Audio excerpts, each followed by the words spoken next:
Hi, I am Hannah Marie, and I am playing Samantha Thatcher, the spooky. Hello, my name is Jimmy, and I'll be playing Christopher Watson, the expert.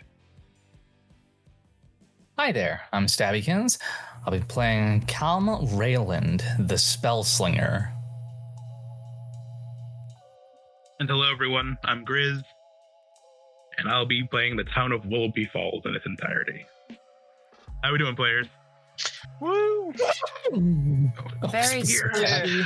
Yes, enthusiasm, I love it. Now, let's just dial it down for one just quick second as we introduce everyone to the town of Willoughby Falls. This small Midwestern town was founded in about, let's say like 1890 something. No one really knows the exact date, mostly because the statue of Marcus Willoughby, the town founder, was placed carefully next to the surnamed Willoughby Falls. But after a few disasters and, floodings and everything like that, it has since fallen into the river at the base of Willoughby Falls. So all you really see now is its head sticking out and a large hand sticking out holding a staff of some kind. No one really knows what the statue is supposed to look like, but that's Willoughby Falls, right? It's a town full of just mishappenings and strange things going on, but it's been going on for so long, it's just kind of natural around here, right? I mean, we see crop circles all the time, but that's just people messing around in the field. Random house fires are random. Everyone gets out okay, but it always seems like, that one house on that one street always gets its flame every once in a while, then someone else buys it, it gets its flame again. Who's to say why? And of course, a missing person every 6 months is kind of normal, right? They always come back. They just don't know where they've been. But that's Willoughby Falls. That's how it goes. And it's spring, right? It's June, it's beginning of June. It's Pride Month, right? And Marcus Willoughby, in all of his wisdom, knew the small town needed something to get everyone interested and hype about it. So he planted a series of rose bushes going up and down Main Street that have been around for the entirety of this town's existence. And every year the town celebrates the Rose Festival. So up and down Main Street, you got one or two parades, including the Pride Parade. You have food stands that are up on all the weekends and stuff like that. There's bands playing in some of the small town greens off to the side of Main Street, and everyone just their apartments above Main Street, all their houses, everyone brings out their rose flowers and everything they can find, and the whole town fills with color. But that's not actually the highlight of the Rose Festival. The highlight of the Rose Festival is actually the Willoughby Town Jazz Band actually playing in the town amphitheater. It's the biggest part of it. They've been doing it for the past 70 years or more. It actually got famous and drew in people because the famed trumpeter and musician Louis Armstrong used to come and play in Willoughby Falls. But that obviously hasn't happened for a while. The actual event isn't as big as it used to be. It actually died down for about 20 years before most of you were born. But this year, there's been an incident, right?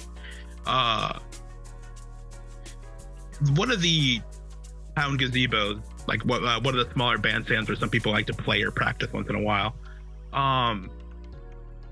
it was recently discovered that there was a body hanging from its foot from the top, just hanging dead center. Someone found it early morning about 2 or 3 days ago, and that was the head of the jazz band, one of the leader of the brass section. That was Dennis Murphy. He was a brilliant player, really good. Grew up in Willoughby. He was straight up. He went to college somewhere else, came back. He loved the town. But he passed away. And no one knows what happened. So we begin this wonderful little tale with a tragedy, as often happens in Willoughby Falls. We begin this with a knock on the office door of Professor Watson. Professor. Yes. How are you this morning? It's been good. It's just getting lesson plans ready and just doing other research.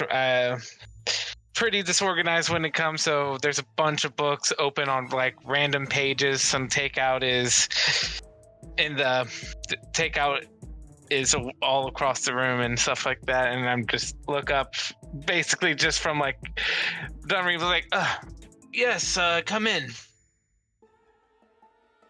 Oh, thank you, sir. In walks both of the town sheriffs. We have Eric Mahoney and Holly Spencer. They both enter. Sheriff Mahoney, he's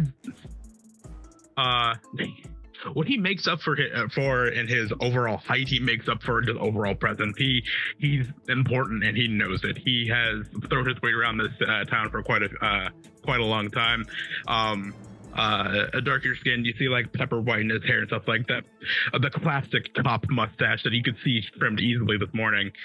And Holly Spencer, who is about a foot taller than he is, but she's a little wirier. They're both dressed in the traditional tan sheriff garb and stuff like that, and they both just kind of like stride in, looking around.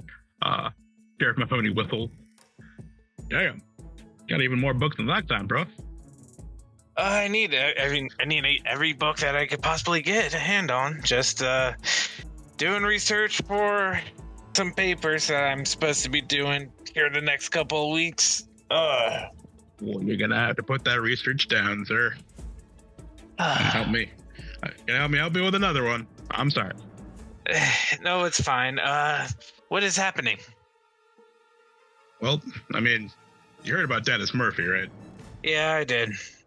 Yeah, it's a whole problem. And he like sits down in your favorite chair, like hard, and you hear it creak a bit. And it's kind of like, oh, come on, not my favorite chair. Not the good chair. But he sits down and just like starts just stroking his chin. Well, I can't wrap my head around it. Neither can a town corner, but it seems he just was there. There's no sign of anyone doing anything to him. There's no sign of how he got attached up there, dangling by his ankles. He's just there.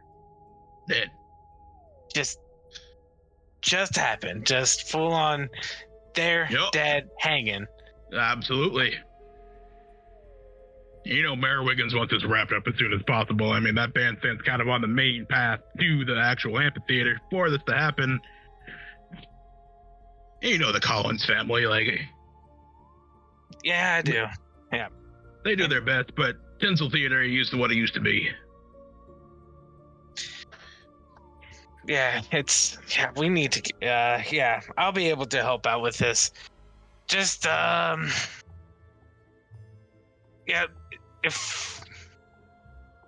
I'm doing research on, like, so anything else came with the body or anything like that we know of? Just nothing interesting, no evidence, just they're dead.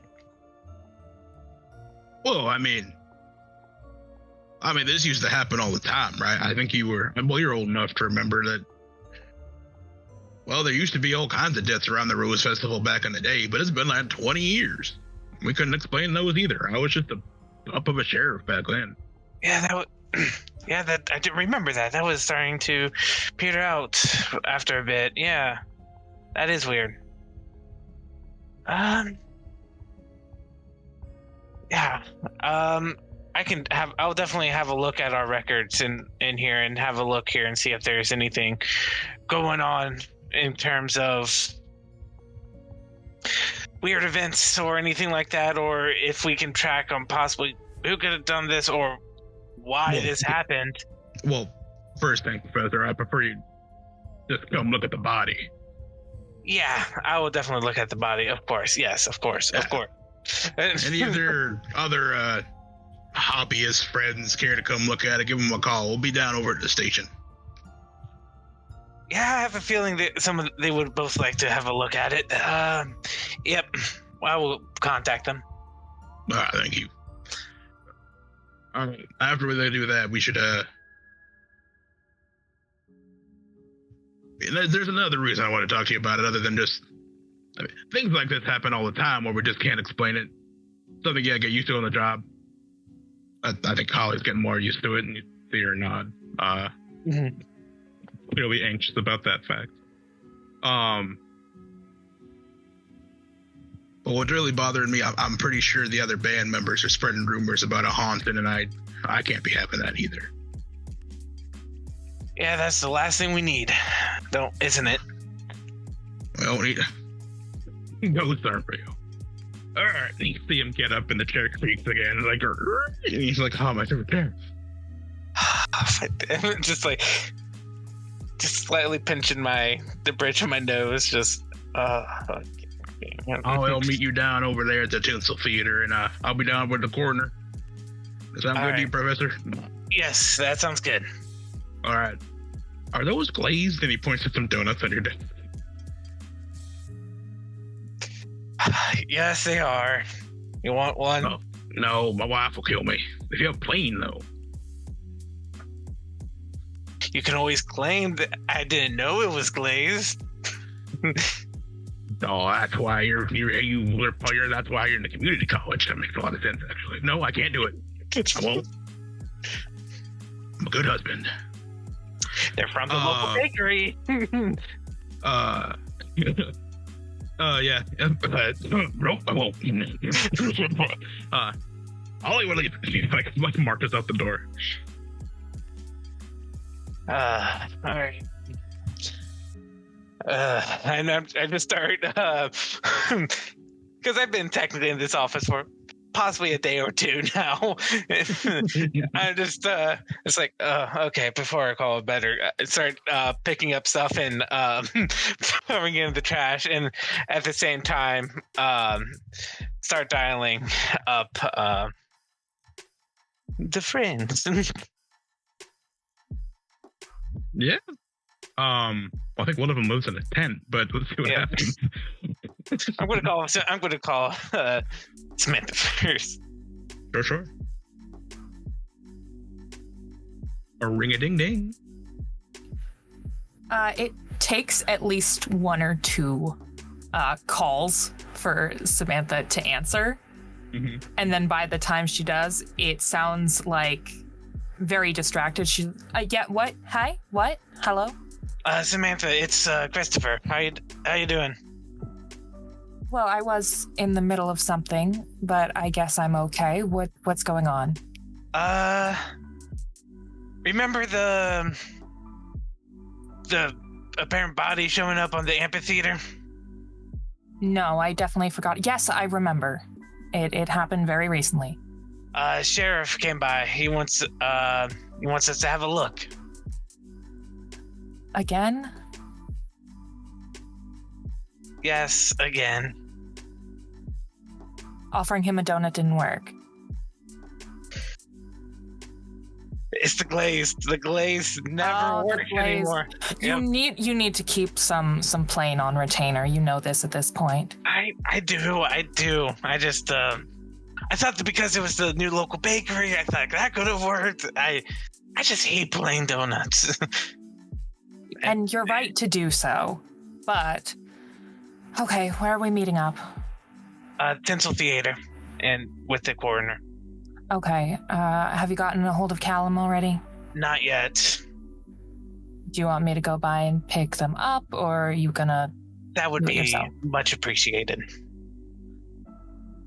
Okay, give me a few minutes. I need to get my notebooks. Yep. And I just need to finish up cleaning my office a bit. Oh, then I'll see you next week. Fine, I'll be there right away. This can wait. You're learning to prioritize. Love it. Love that for you. And I will hang up my flip phone and head towards where I know Callum tends to be camped out.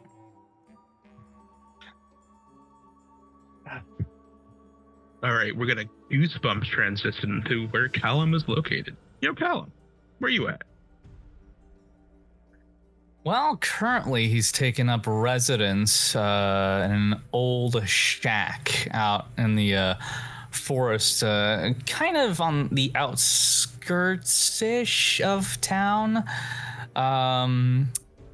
the woodsman in particular died under mysterious circumstances, and he has since laid claim to it by simply being there and refusing to leave.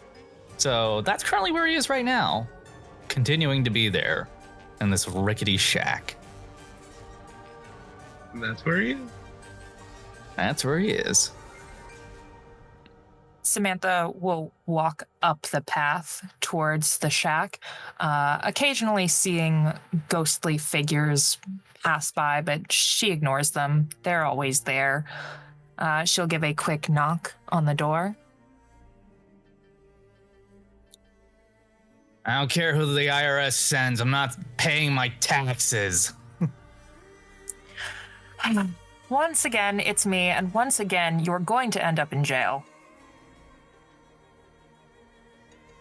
You hear some shuffling and creaking of old boards, groaning in agony as he shuffles about from behind the door. You hear some locks, some of them quite old, some of them a bit newer, perhaps new additions, as he unbolts, slides some locks, and the door slightly opens as he peeks out. Oh, Samantha. Hey, why didn't you say anything? Because you should know at this point that the IRS doesn't have your address because you don't have one. They don't have it yet. Your address is Shack in the Woods. Okay, whatever. Christopher called. We need to head to the Tinsel Theatre. He squints a little harder. I do not want to go back there. Well, what else do you have to do with your day? Well, it's pretty productive. He looks over his shoulder. There's an old table that has one leg partially busted, so it's at an angle. There's a cup of some really shitty, just poorly brewed tea, and partially eaten Pop-Tart. Yeah, just a lot of spells to catch up on and study, wizardly shit. Samantha lowers her tinted glasses, showing off completely white, opaque eyes, and just says, "If I can pause my work, you can too."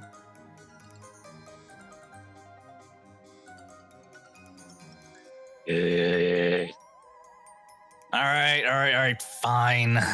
There better not be any vampires this time around. We don't have to go inside the building, right? We'll see when we get there. I haven't gotten many details. Yeah. All right, fine. I'll go. I'm not happy about it, though. Yeah. Let me get my staff. He closes the door. You hear him trip over something, shout, and eventually he manages to get himself back up before throwing some things around. Something breaks. And eventually the door opens up again. He's got his robe. There's a fresh tea stain on his shitty jacket. All right, I'm good. Why are all the people I hang out with slobs? And she starts walking down the path. Excuse me, there are sacrifices to be made when it comes to magic. And sometimes that's sensibilities. Is it detergent? Because you need to wash your clothes. Listen, you know how much they jack up the prices around the gas station, all right? He'll slam the door shut and follow suit as they head down the trail. That's a heavy cost of the laundry detergent, yeah. All right, everybody. So, where are we headed? Because there is the sheriff's office where the coroner and the body are, and then there's also the theater. I believe I was told to head to the theater. Yep. And who's going to the corner? I will. All right. Sure. That's fine. No, you're fine. It's okay. Samantha's 1,000% under the assumption that they're all meeting up at the same place, and it has not been communicated that they are splitting up. Oh boy. That's fine. Okay, a transition of squeaky bats as we get to the sheriff's office. The sheriff's office isn't big. It's quite literally an open lobby, like a opaque glass and a desk behind that, and like another wall where like the receptionist would sit if they had one, and another door that leads farther back where they keep people locked up or breaking the law and stuff like that. There's also a door that you actually go into on the side of that goes downstairs to the basement where the coroner's office is. Mm-hmm. And that's where you will see the Willoughby Falls coroner. God, my notes are in so many different places. Simone Grimes. Okay, Simone Grimes. Yeah, Simone Grimes is an older woman. What was probably like a dirty blonde hair is now like graying heavily. There's a lot of bodies that show up in Willoughby Falls, so she's probably a bit more hunched over just from this like constant workload. But she looks up at you and she smiles with like a palish brown eyes. She's got a big grin on her face when she sees you. Ah, Christopher, there you are. Goodness. Yes, it's good to see you. Now, dust off that jacket before you get in here. Lord knows it's covered with how much dust from researching. I'd start dusting off. So, what do you got? Well, I have a young Hispanic man in his very early 20s that should be in perfect health, dead on a slab. Okay. Anything in any Well, pocket? she gestures with the body, so Yep. Now you can do a roll here, my friend. Yes. Yeah. Take a look. All right, my friend. I believe that's going to be investigative mystery, right? The frickin' it is. Make the first roll of this here campaign. Okay, rolling plus sharp plus 2. And So much. 7. Hey, okay. 7 is... You probably have the stuff right there. Yeah. Yep. Go ahead. It is hold 1, and I can ask the keeper for one of the following questions. What happened here? What sort of creature is it? What can it do? What can hurt it? Where did it go? What was it doing here? What is being concealed here? I think I'll just go ahead and do what is being concealed on this body.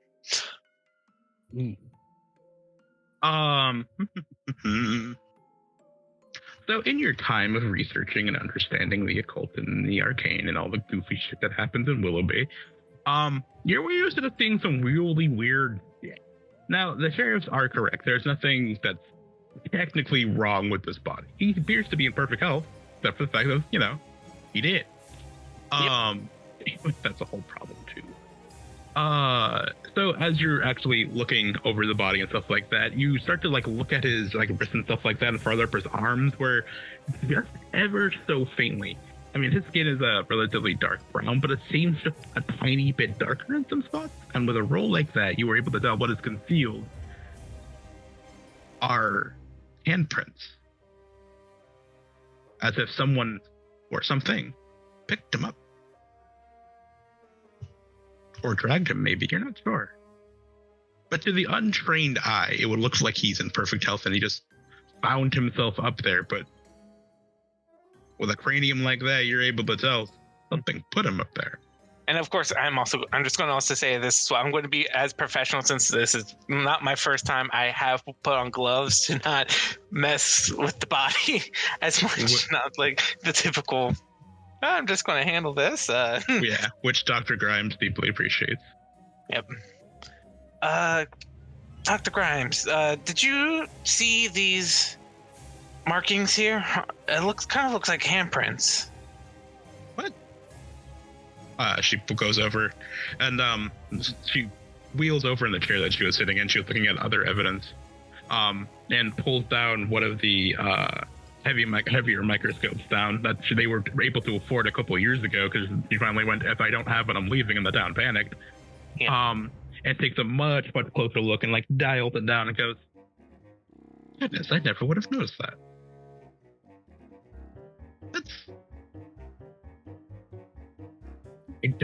You're not going to make me say spooky.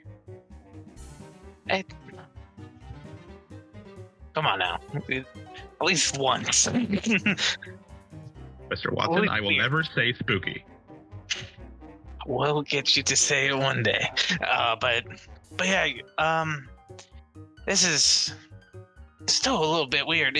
Could you possibly see if there's like fingerprints, or if there's able to do a match, or she shakes her head. I did everything I could.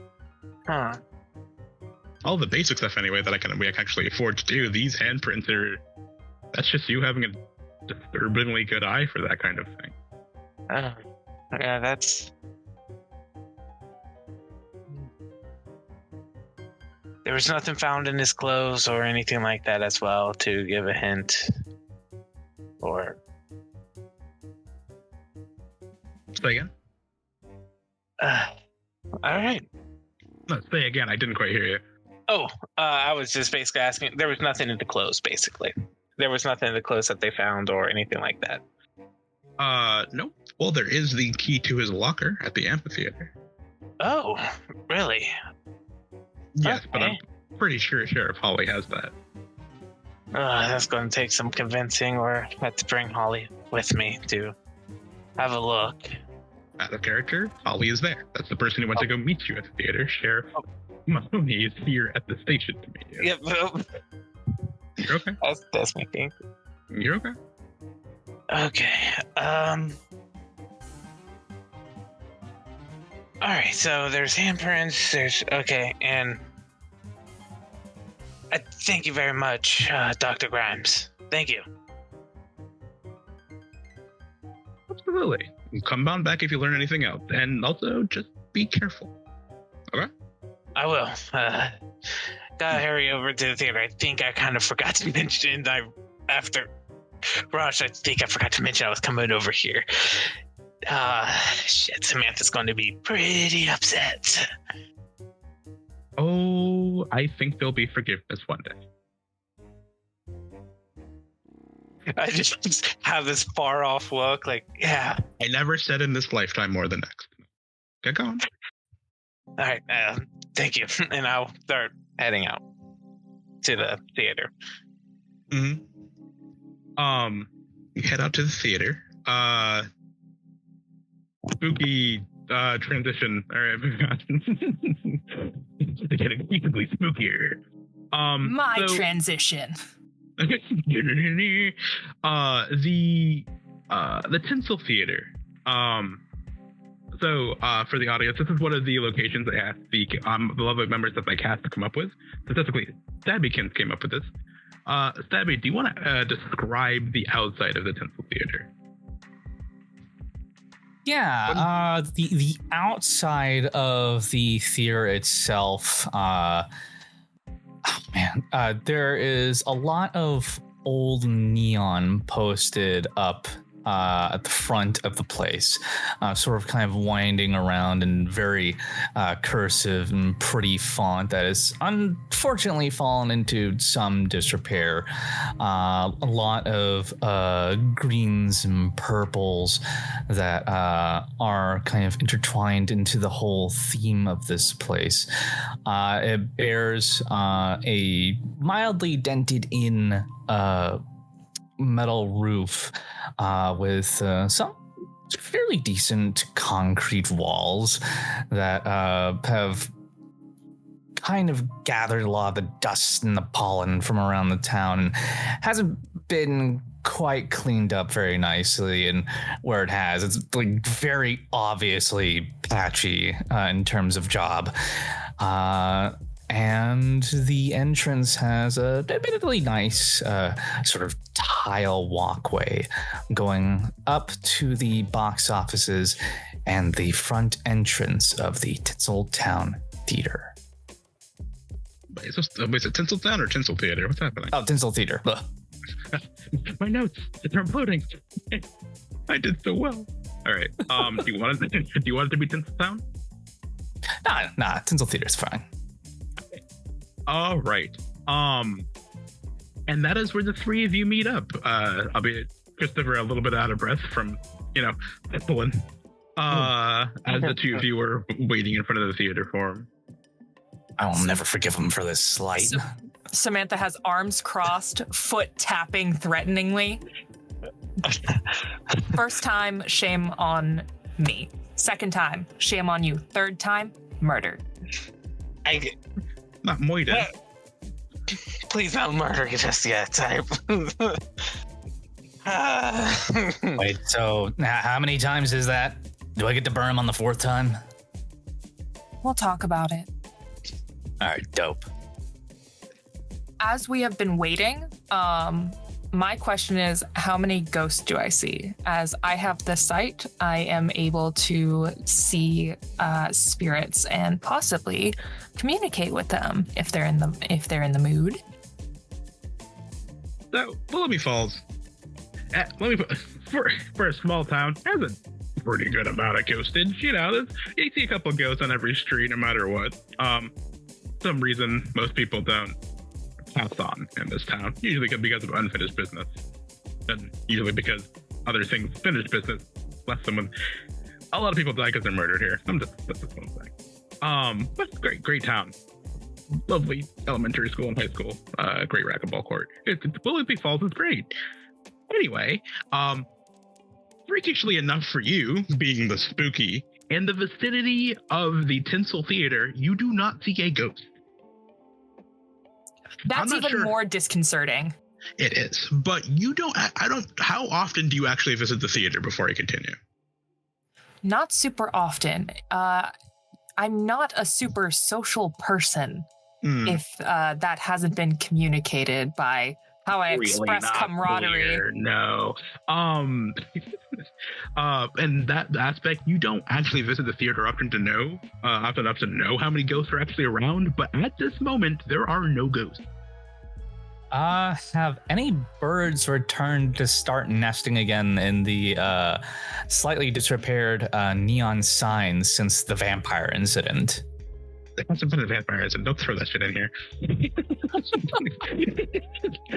There's not that much history in this theater, Stabby. Don't you dare. It's spooky enough as it is. I will say there aren't any birds nesting on the theater. No. It's the vampire incident. How dare you? We will constantly allude to the vampire incident and give no real details. That's fine. The vampire incident was across the street at the local arcade. Okay, don't get your locations crossed. That's what I was thinking of. Okay. Yeah, of course. As I am looking around, I just say to my companions, something doesn't feel right. But then again, movie theaters are kind of weird liminal spaces, so who am I to judge? I was about to say, it is kind of colder out today. That kind of sucks. Did you bring a sweater? Do I look like a kind of sweater guy? I got a t-shirt, I got my coat, got my jeans, I'm good. I'm trying to help. You accuse me of being mean so often, and then I try to be helpful. Okay, whatever. You all hear a knock from inside at the main entrance, and you see Sheriff Holly waving you in, looking a little annoyed. Oh, no, man. I point at Christopher. He points you in. Okay, come on. Let's just go in, guys, and just... I'm throwing you under the bus. I'm not letting Holly be mad at me again. I took the fall last time. Gross. Fine. Okay, yep, that's fine. As you all enter, Holly is like playing with her brown hair. She looks a little nervous because, trying to get this. Like, all right, you guys, I need to be straight up with you. Okay, the three of you. This is the first time he's let me just do something on my own. So please, work together, please? Maybe. When am I not absolutely cooperative? She says with the blankest expression on her face.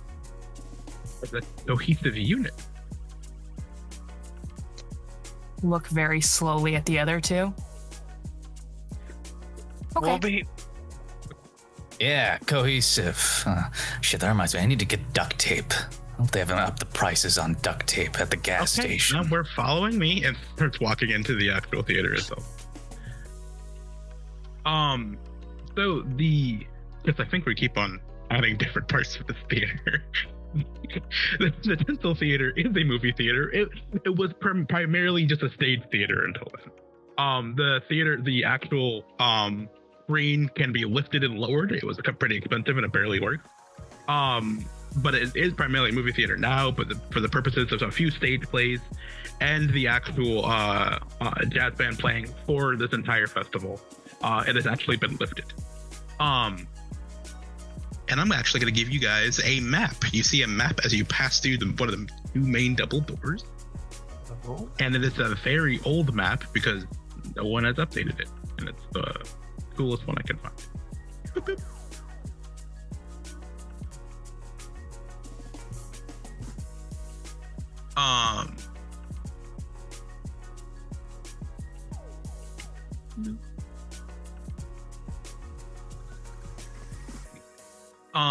And as you enter, you do actually see the stage itself has been set up. For the entire jazz band, there's going to be about 30 people playing when the actual event happens. There's nobody else.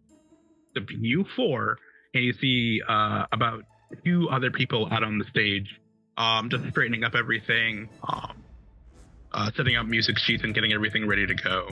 As they hear the door creak open and they look up. And as Stabby described, the inside of the theater doesn't look great. It's been repainted probably about 5 years ago. All the seating is new, like pretty new. They try to make it look nice. A lot of the curtains and stuff like that are still thick and dry and a little bit grimy, and it probably existed there for more than 50 years.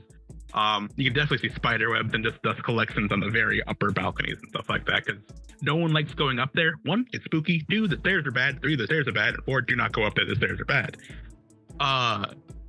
Of course, people still go up there. It's Willoughby. But over on the stage, you see 2 of the band members setting everything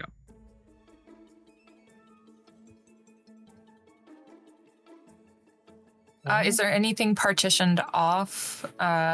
Anything that, like, do not go here, caution tape, anything like that?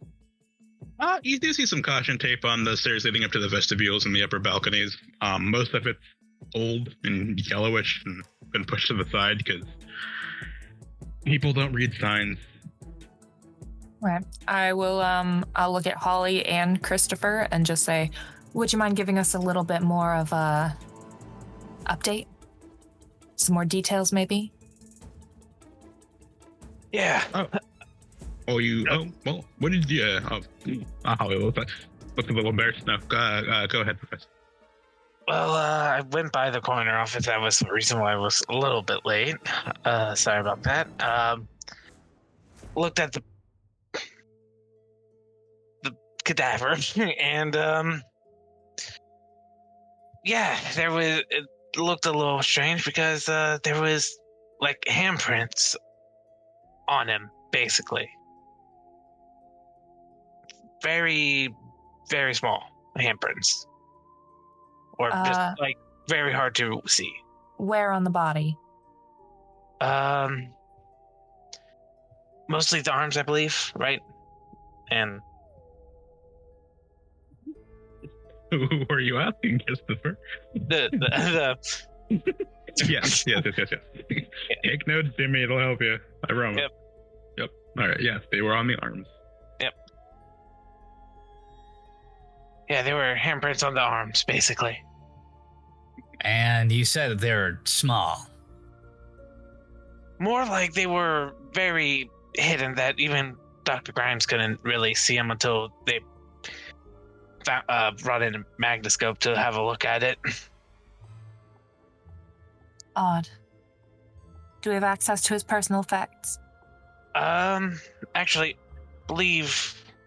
I have his locker key right here. Yep.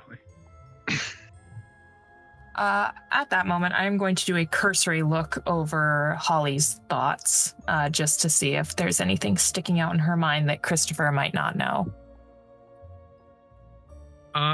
Sure. Go ahead.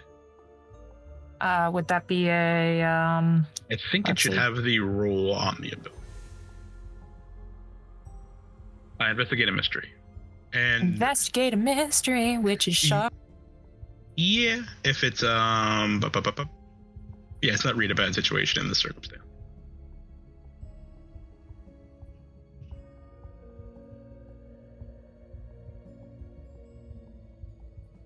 That's an 8. All right.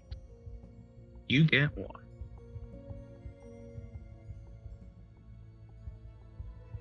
So Samantha's manner of reading thoughts usually isn't super obvious, but it does involve like very direct and very intense eye contact. And since almost no one knows that she can read minds, it does just look like she is studying someone and looking through their soul. But she's also always been the weird guy, so no one really thinks too hard about it. Holly looks a little unnerved. I like seeing you do that out of the corner of her eye and kind of straightens her back a little bit, but she doesn't say anything. Yeah, is there anything on her mind that I can pick up on? I believe you can go ahead and ask a question. Yeah, you ask one of the questions question. from an. Yeah, you ask one of the questions from Silly, investigate silly. a mystery. You good? You good?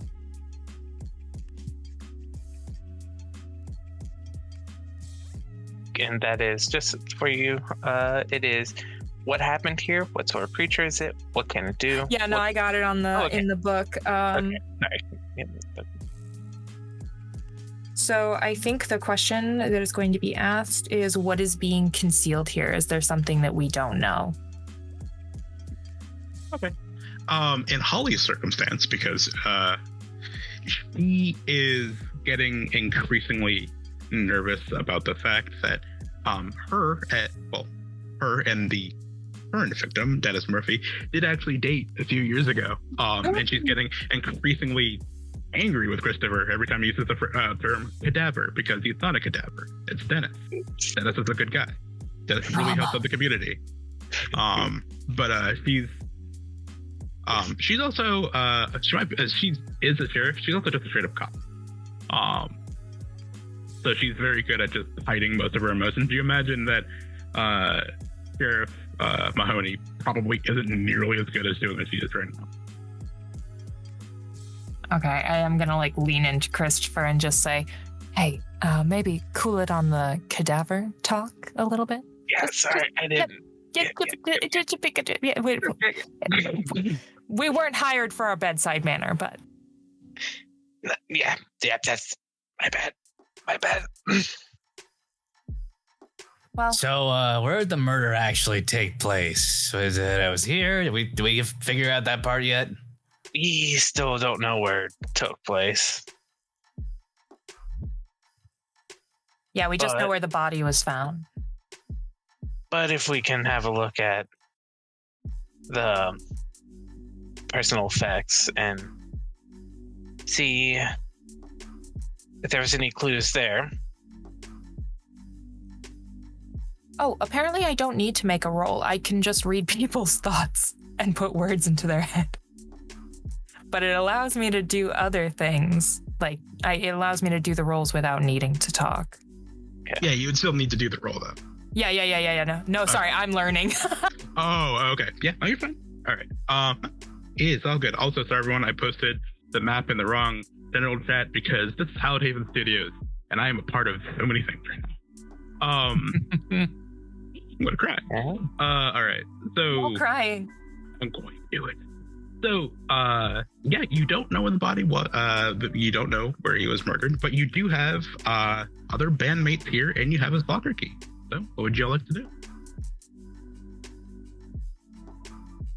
might be best for us to start with a few questions. No, reverse that. Let's look through his things first and then ask a few questions. That would be a good idea.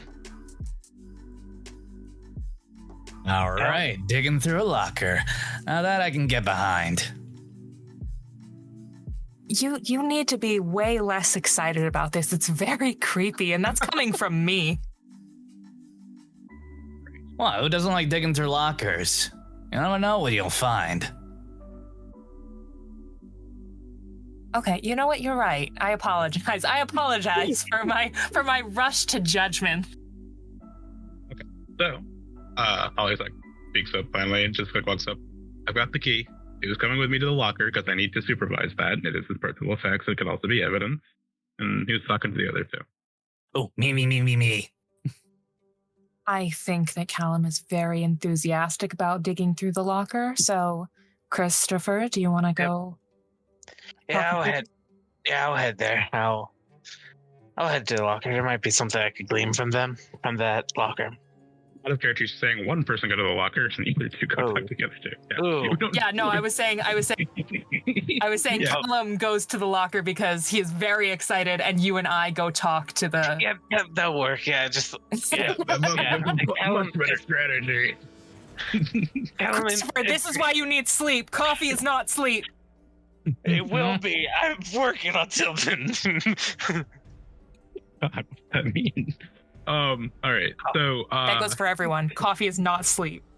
Yeah, coffee is that's good. That's fighting words for many people watching this, I'm sure. So Holly will lead you, Callum, to one of the corridors that lead up to the side of the stage into the back dressing rooms. And the other two just head to the two on the stage. Yes, indeed. Yeah. Okay. All right. So we're gonna do the locker first, I believe, because it's a straight shot walking. The back dressing rooms are much like the rest of the theater, a little rundown, a little grimy, but it's clean enough. Like it's technically clean. And you see about 40 or so lockers and dressing room mirrors, different cloths and stuff to hang up outfits and things like that, benches for people to sit down, tables for makeup and such. And you find Dennis's locker easily enough, and she unlocks it for you and opens it up. With maybe just a little bit too much enthusiasm, he claps his hands together, rubs it. All right, let's see what we're dealing with. So inside, it's two tuxedos, a couple of binders of sheet music, a photo of 3 cats and a dog sitting on a porch looking very happy, a picture of what you can imagine was a high school marching band. I'm gonna roll for this because how much it's episode 1. How mean do I want to be right now? I'm gonna flip this coin. I don't like that question. And then you see on the inside of the door where Holly can't actually see, it's kind of just on the outside of her vision, but you can see because you're standing there. It's 2 pictures of Holly.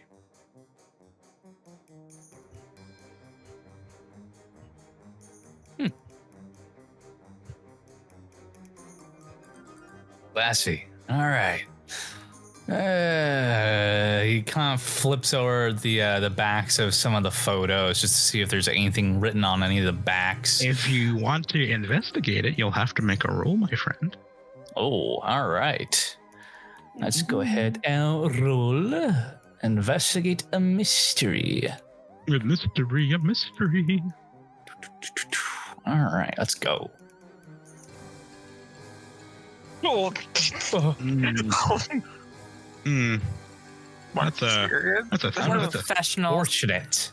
That's a 3, chat. That's bad. That's real That's a bad. snake eye. Yeah, that's a snake eye. We definitely know what we're doing. We're very good at this. Mhm. Getting ahead of the curve here on leveling. I'm on the grind. So, how often do you go through snooping other people's things? Well, I mean, normally it's a dumpster, so it's a bit of a different platform, kind of like the difference between Twitter and Imager, little different here and there. I see. And do you put everything back neatly, or just gotta put it back because you're just trying to get this done? I mean, he certainly tries his best after trying to go through everything and getting almost immediately frustrated with how little he's managing to pick up on. Right. You do find a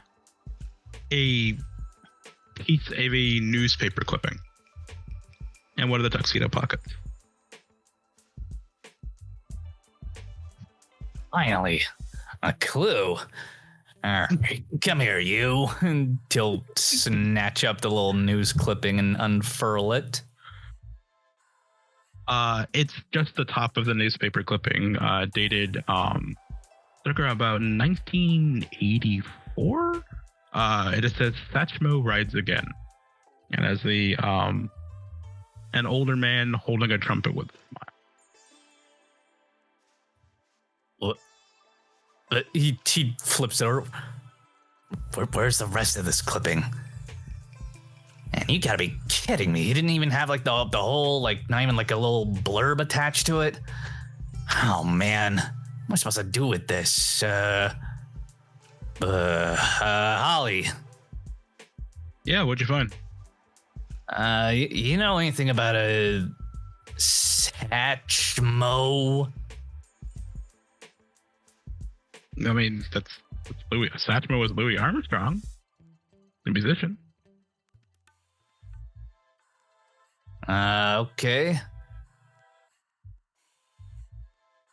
Any particular reason he would have this clip in his pocket, you think? He kind of pulls it up, gives it a little wiggle. I mean, Thanos was also a jazz musician. He probably looked up to him. Ah. That's probably fair. Internal thoughts. Or maybe that famous band guy's come back from the dead and orchestrated all this. Nah, probably not. He'll fold up the news clip and stuff it back into the pocket. Well, closes the locker.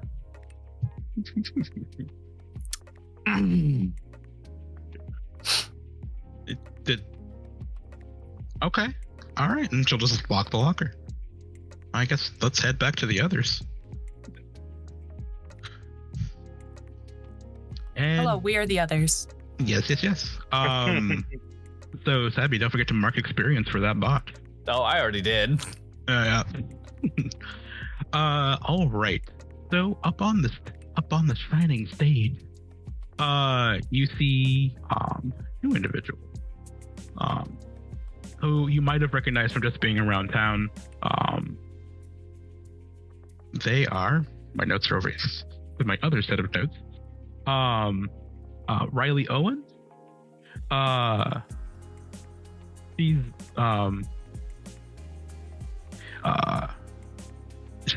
one of the she's been trying to keep the Tinsel Theatre open for a long time, and she's been actively fighting one of the council members who keeps on wanting to get it shut down to put in like a full-blown IMAX theater in the building. And she often volunteers there. And then there's also, you see Donovan Wolf, like a middle-aged guy who he's been trying to lead this festival and try to take part, be a bigger name in it for some time. And they see the two of you walk up, and Donovan just goes away, wave. Hey, evening. How you both doing? Can we help you? Doing just fine.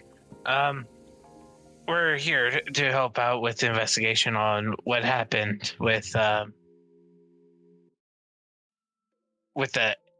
About it with the amphitheater. With Dennis? Yeah, with Dennis. Oh, he looks like a little sad at the name, but kind of like shakes his head. Yeah, Dennis was a good guy. Really looking forward to playing with him again. I haven't been able to in a while, but I pull out a little notebook. Would you mind if we ask you some more direct questions just about your interactions with him last time you saw him, things like that? I haven't seen him for like 3 years directly, except when we play together. But the last time I talked to him, I'll tell him not to play the fucking trumpet, but he insisted. Why? Oh, because it's haunted. And you hear like a tisk from behind you, from Riley. I turn and I just say, was that a joke? No, it's the Louis Armstrong's trumpet. The section leader always plays it at the festival. Well, they used to. They all kept ending up dead. And it's kind of like a, I don't know, legend among musicians in town, in the area. Like scratches the back of his head. I don't think we talk about him much anymore. It hasn't really been a thing for about 20 years. But, yeah, Mr. Collins insists that we play it at the festival, so Murphy's gonna give it a shot. Mr. Collins holds on to the trumpet between seasons. Well, yeah, he owns the place. Dude, well, the Collins family owns the place. I mean, sorry, I feel like I should go into more details here. How much do you know about this place? It's kind of famous around here. She looks confused at you. No, she'd know a decent amount, but she is asking like very direct, clarifying questions, being like, and you're sure that the trumpet is legend to be haunted? Yeah. Oh, wait. Well, he points at you. Like, you know about the legend of the Louis Armstrong's trumpet, right? Vaguely. Sorry, he was pointing at Christopher. Oh, sorry. It's been a while since I've heard of it. Oh, well, man. He looks back at Riley, who looks she looks pissed. Who just like shakes her head. No, please keep spreading these senseless rumors. It's sure to help the situation even more. Like, it's not senseless. I mean, there's history behind this shit. All right. No, it's so. Lawrence Collins was the original owner of the Tinsel Theatre, right? And back in its heyday, it was pretty big. We had a lot of famous musicians come through here, and Louis Armstrong played here like 6 or 7 times back in the day. Turns out, like, at one point, he just left, like, one of his trumpets behind, his, like, favorite one, and we came back to get it. Lawrence Collins, the OG owner, just went, nah, man, it ain't here, which was a complete dick move. He totally had it, but old Sachmo couldn't prove anything, right? So he left. But here's the legend, right? And he like sits down in one of the chairs and this like ways like, I'm not trying to be dramatic, but ever since Armstrong left at that point, anyone who tried to pick up that trumpet, because it's a fucking amazing trumpet, right? Mr. Collins always wanted the main section leader to play the trumpet. It was a beautiful sounding trumpet, and everyone who ever touched that thing and played it in a live performance ended up dead. All of them. Where's the trumpet now? Oh no, it gets better, right? I mean, this is the best part of the tale. So at some point, after like 15 or so years of people just dying, like not like it wasn't like immediately afterwards. It was always like at some point mysterious death. Well, do you want to tell this part, Riley? This is kind of awkward to talk about it when you're just standing there. Riley like kind of stands up straight a little bit. She's like sighs, rubbing her nose, and goes, my sister started to understand that there was a pattern. Joanna wasn't the most tactful individual. She started to realize, though, that people were just dying every time someone played this trumpet. So she confronted them about it. Right. And he blew up, and he was angrily, and he was a major figure in the town at that point. The Collins usually are. And verbally and just more or less chased her out of town. I haven't seen her. Interesting. I haven't seen her in 15 years. That must be very difficult. I'm sorry. No, it's not that. I want to keep this place open because she fought so hard to keep it safe. But Donovan just like nods and then comes back to us like, no, the trumpet like disappeared. I quote disappeared. I'm pretty sure Florence Collins hid it away, but Michelangelo, his son, who's currently running the place, I think he's upstairs somewhere, found it locked in the basement about 5 or 6 years ago. And it's been doing his damnedest to try to get it to be a main part of the Rose Festival like it used to be. Dennis was the last person to pick it up. No one else had touched it. He gave it a few shots in practice, apparently a few days ago, before his body was found. Which, you know, is odd. But so looking for the trumpet, and Donovan holds it up. It's right here. And he sees just like this magnificent display of brass work that is this trumpet. And you can tell it is old, but has been well maintained, and just the legend that used to hold it is kind of clearly weighed in there as you're looking upon it. Speaking of looking upon it, Samantha. Yeah? It looks heavier than it should to you. Huh. That trumpet look like he's like holding up in his hands. He looks real proud of it. It looks really, really, really heavy. I make very fervent, direct eye contact with Christopher. Yeah, it's just like, yeah. So you haven't tried playing it, have you? Well, of course I had. I gotta get a feel for it. Well, hell. Yeah, Riley just like, but it's fine. Just locked away so no one would keep pursuing this stupid haunted theory that everyone keeps having for it. And Donna would just nod his head. Yeah, I mean, sure, it's fine. I feel great. And what makes you think it's rumors, sweetheart? Looking at Riley. Oh, honestly, you want me to believe that it's haunted? I wouldn't say want you to believe, but flashes her blank eyes at her. Stranger things have happened. Well, yeah, stranger things have happened. I mean, that had nothing to do with the trumpet, though. Like, Dennis started playing it. I mean, the only weird things have been happening around here is our sound system keeps going up and, like, flames and stuff like that. There's screeches all over the place coming from the sound system. The lights have gone out. It's been really weird. It would be at that point that Callum would join the two of you.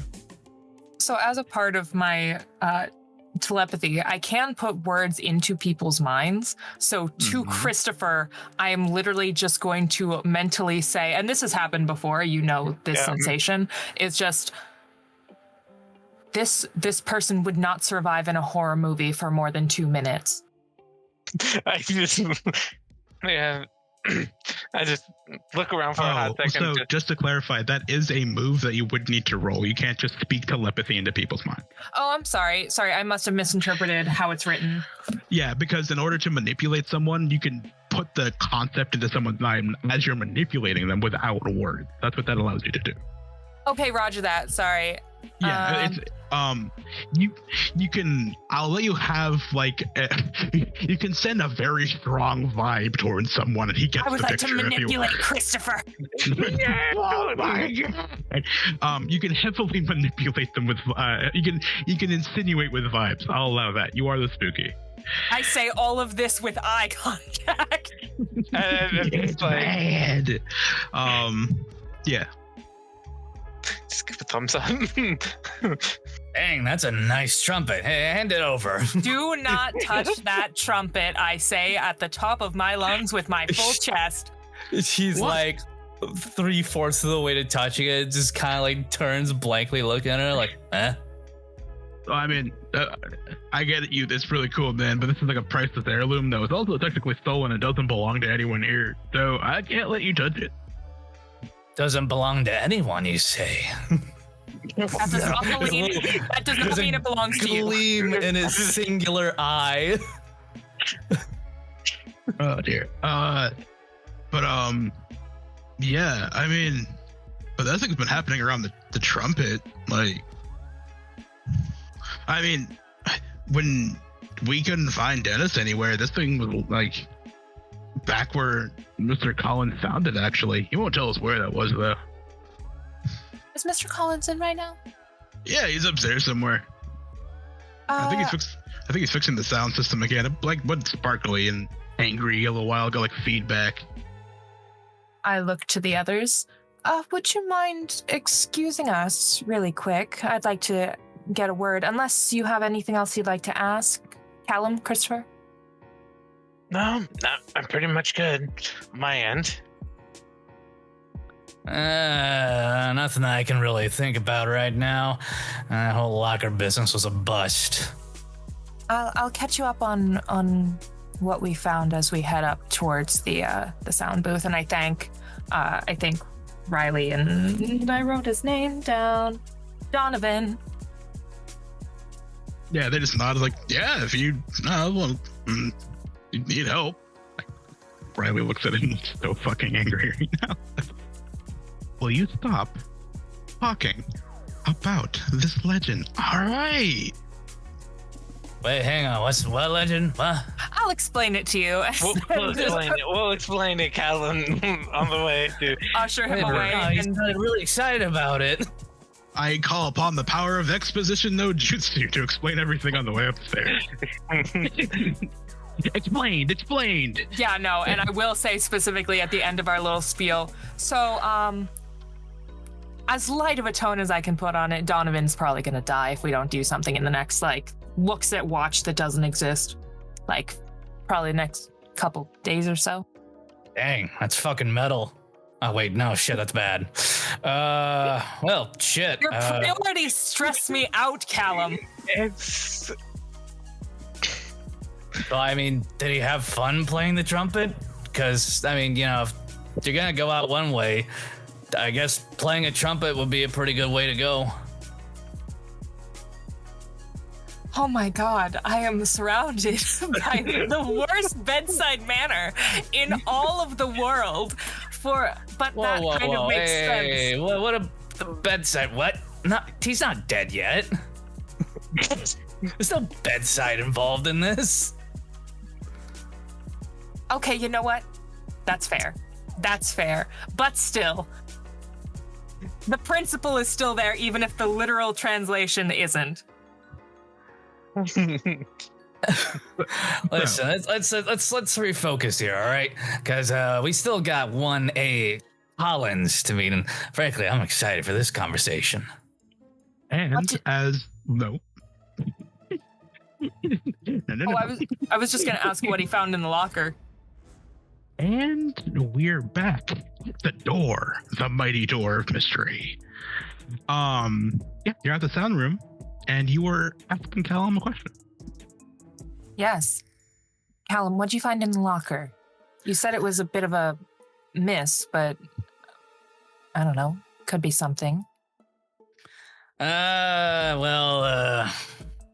found a couple of nice looking tuxedos, some photos, got some animal photos. That one was actually pretty nice. I was like a newspaper clipping about Sachmo 1984.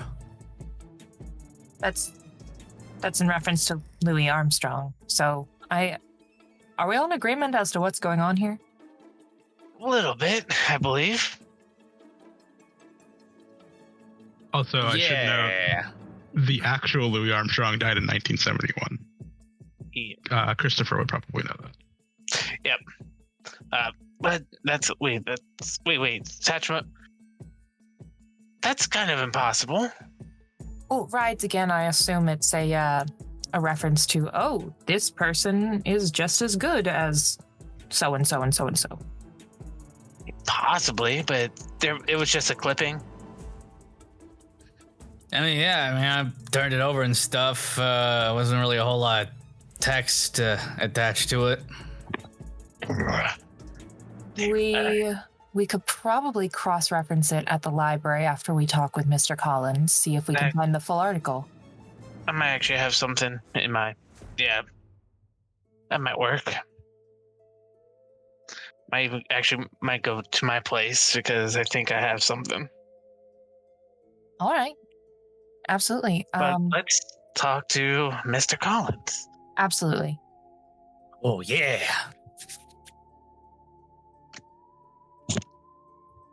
So I guess you open the door. Yep. Hey, cool. We just stand there. I know what you were doing, so we face our foe.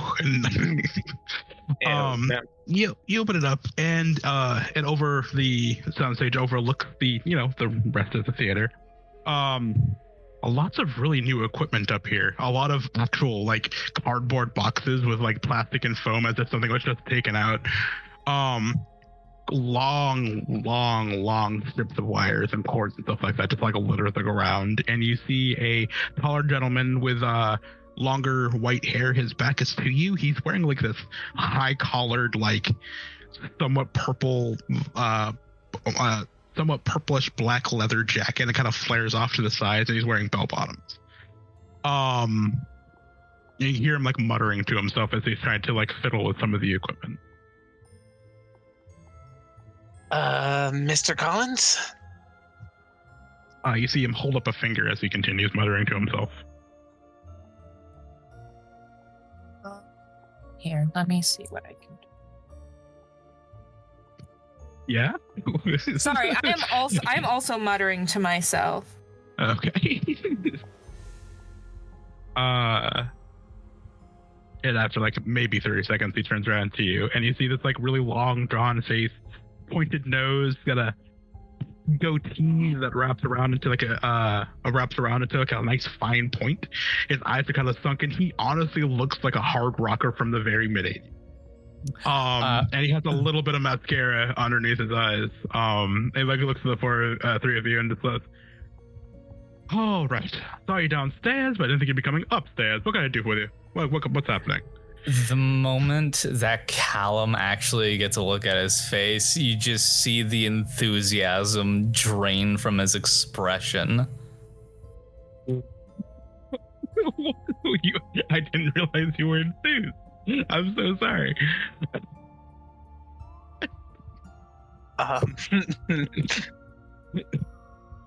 Yes, how can I help you?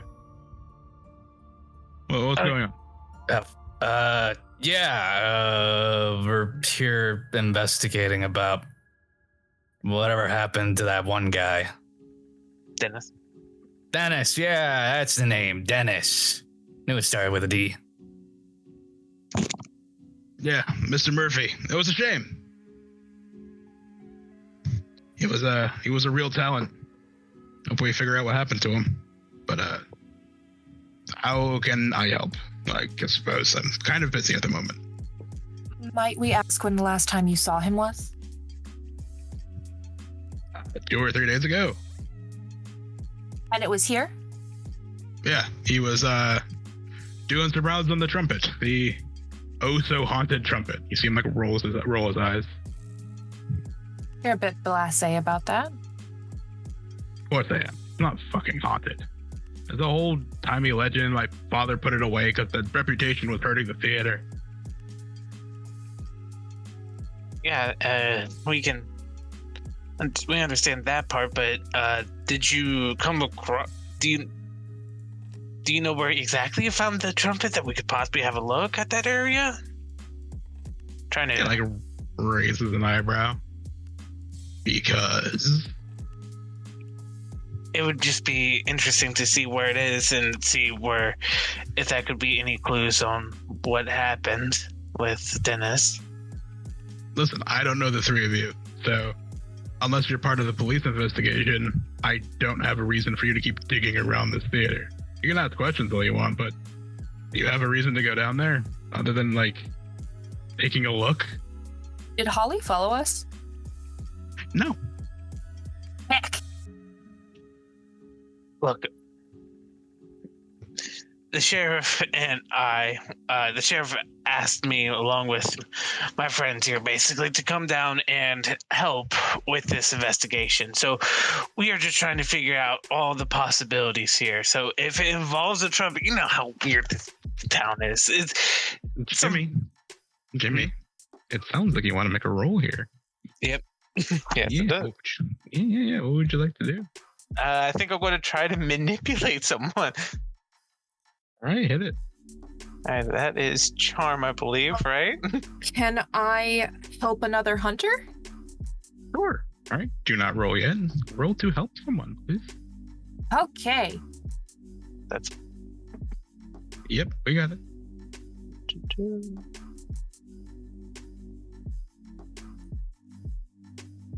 Roll 20 does not like me right now. Roll 20. Work. Damn. Oh, I'm the best. I get +1 forward on this. Okay. So, what action are you taking to help him out in this circle?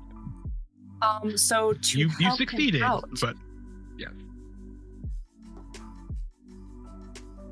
Sorry, I was muted. You're okay. So what I'm going to try to do to help is to, I'm just going to try to look very open, very earnest. I'm going to make sure he can't see my eyes because those freak people out. But I'm going to kind of just shrug and say, we're just trying to make sure we know as much as we can, even things that might not seem important. Because we lost a member of the community. It's hitting everyone really hard, and we just want to do our best. Okay. Jimmy, make that roll at a +1, please. I do. I get 1 forward. And. Hey! And 11. We're so good at everything. We're so back, y'all. Oh. So, Jimmy, as you probably know, manipulating someone also involves giving something that they want. So next year, I hear an explanation with Samantha's help. How do you phrase it? Look. I understand if you might be needing some help with the theater or getting records or anything like that. I'll be willing to drop what I'm doing with my research and help you get things you might need for whatever you need, Mr. Collins. You got an 11, but can you be a bit more specific than anything you need? Trying to think. Yeah, he's managing a theater. You got big brains. You got big brains. Would you happen to if you like, at my at the university, there happens to be some collections of documents from different people who showed around here. Maybe I could, maybe I'll ask to make a generous donation to the theater, these documents, to have you show them off, maybe in place of the trumpet or anything like that, in case something happens. Because, many famous people came around here. There has to be something. Are you saying you have old photos we could hang around here of musicians I'm not aware of? Exactly.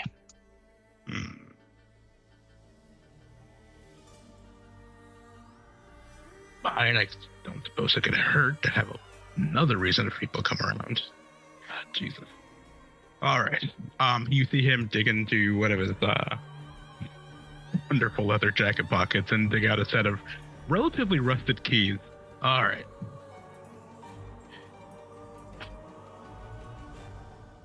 There's a hatch underneath the dressing room. Well, the other dressing room. Mm-hmm. Not the main one everyone's been using. This will get you into the dressing room. There's a hatch underneath to go under near. Goes into the basement of the place. Don't fucking touch anything. Most of it will probably give you fucking tetanus if you do. All right. Won't touch anything. Got it. One Thank last you. question, if you don't mind. What? The last time you saw Dennis, was he heading home? No, he was just sitting there playing the trumpet. I was the one heading home. All right. Okay. Yeah. Thank you. Oh, yeah. I mean, he was down there by himself, but he usually likes to practice by himself anyway. Okay. Sorry. Thank you. Sorry. Oh, you're fine. It's just it's been rough having all these questions asked about someone I sort of knew. I mean, the jazz band was a community effort. I was just putting it here because I wanted the effort to be here to get more attention for the theater. I didn't know everyone super well. More of a professional question. What made you want to bring the trumpet out of retirement? You said that your father put it away because it brought bad publicity. It did for a while, but, people have short memories. At that, she's like, I don't know if I like this stuff. I don't know if I like you. You just said something real sus. It's Willoughby Falls, the spirit of Louis Armstrong. At that moment, by the way, just at that moment, that exact statement, when everything goes down like this, you hear the sound of a trumpet. Oh no. And as you all turn your heads to look down and over into the actual greater part of the theater, over on the far side on the stage, you do hear Donovan playing the trumpet. And he's good. He's a good fucking musician. And you can tell how much he's enjoying it. Small smile on his face as you can hear the beautiful sound. That trumpet looks really heavy, Samantha. It looks like it's getting heavier. I think I'm gonna.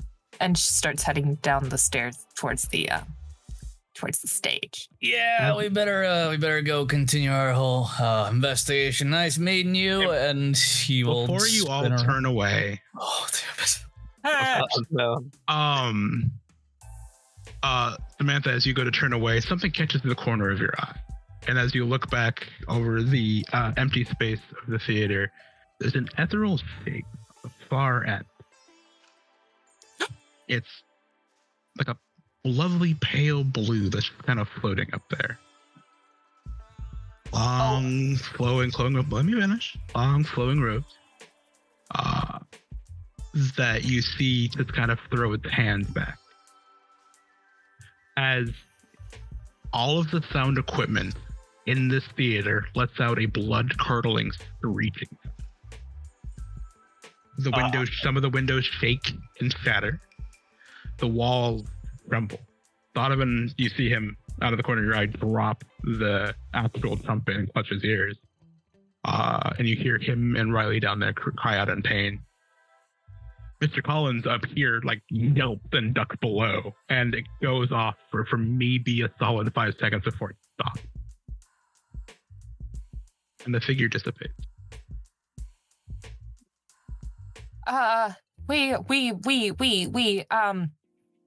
Ow, my ears, I gotta go, and I awkwardly shuffle out.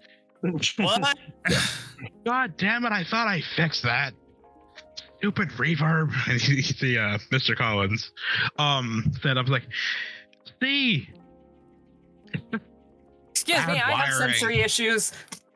What? Stabby, can you do me a solid favor? Yeah. When you fake step, can you lower your voice? Oh, sorry. It was just loud enough to be like, ow. That's hilarious, though. Oh. What's that? Hang on, guys. Ma. He's like testing both ears as he just kind of mops, and he starts heading down the stairs. I think you're good, though. That was funny. It's just like, ow.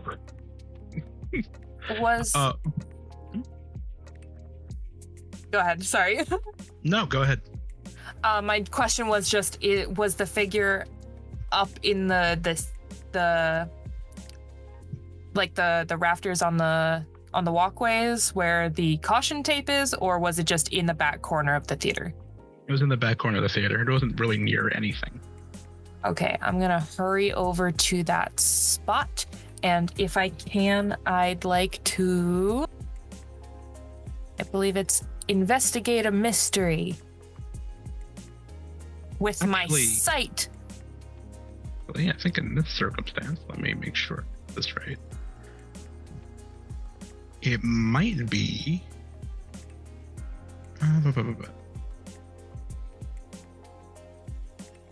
No, yeah, go ahead and investigate.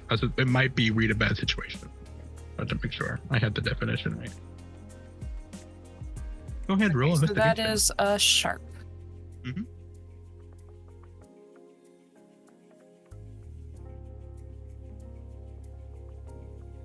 Okay, so that's 7. Okay, but are you running up the stairs? I'm running towards where I saw the entity before it disappeared. Okay. To see if I might catch sight of it again, or even be able to say, "Hey, excuse me." Oh, the entity is fully gone. Yes. Yeah. Heck. You can still roll with the investigation. You can still ask a question. Yeah. So my question is going to be, where did it go?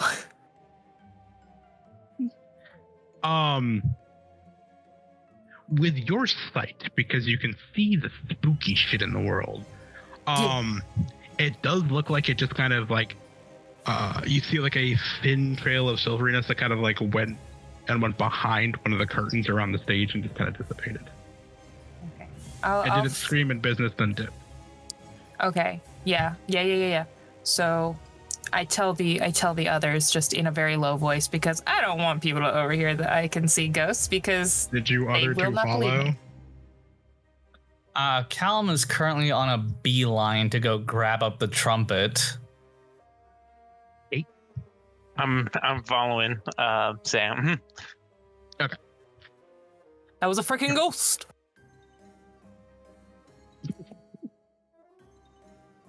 I think that was to you, Chris. Okay. More in Samantha's voice, I will say there was definitely a spirit behind that. I saw it, but I lost the trail. I don't know where it might have gone. It went behind the curtains. It could have gone down. Could have discorporated. They could have. I don't want to call them it. They could have discorporated. They could have gone down, possibly where the trumpet is usually kept. I don't know. I'm speculating. I'm freaking out. No, it's fine. That hurt. Gosh. Yeah, no, that hurt my ears. That was definitely not equipment failure. No, definitely not. It was a direct manipulation of energy. Do I know of any spirits that are strong enough to interact with the physical world like that? I don't know. Maybe let's make a roll to figure it out. What roll am I making? Well, that would actually be for a resident reason. Hey, Chris. Yes. Think about it. Yeah, I already have a thing. I think the best thing.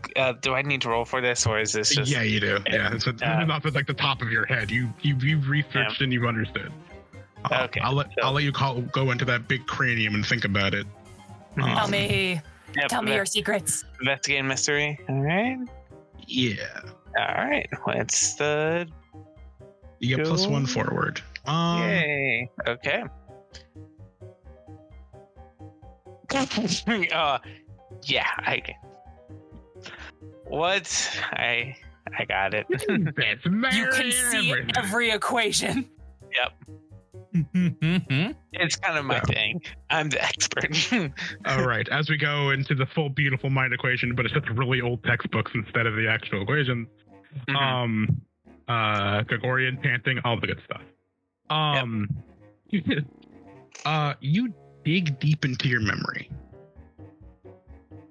A creature that does something very, very similar to this, but it doesn't quite fit the circumstances. But as far as creatures, loud sounds, and manipulating sound around it, it's acting a lot like its abilities are a lot like a banshee. Yep, I was thinking just that. But there's something wrong with that information. Banshees usually call out ill omens. They aren't necessarily threatening or going to go after anyone in that aspect. Right, that's weird. And then since I got a 12, I was also going to ask, what was it? Yeah, I was just going to ask, what was it going to? I mean, that's actually kind of too obvious. It was going to, actually, yeah. Let's just ask it. What was it going to do? What was it going to do? As far as you can tell, like as banshees in the past have done, it was a warning. Okay. So I think. You want to ask your other question? Oh, okay. I was thinking that was what sort of creature is it? So I got that for free. Two. Use the two. Yep. Then what we're going to go ahead and do is what sort of that's like what can hurt it? How about this? What can hurt it? From what I know of banshees, possibly.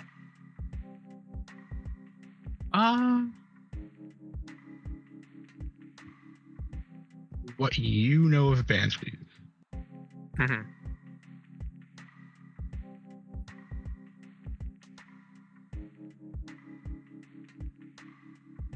You probably anything. I mean, since it's like a little bit different than the banshees of lore, you can imagine that this is more of a. It's less of like the Fey aspect banshee that you've read about, and more of just a ghost shouting warning. But you'd probably have to disturb his grave. Okay.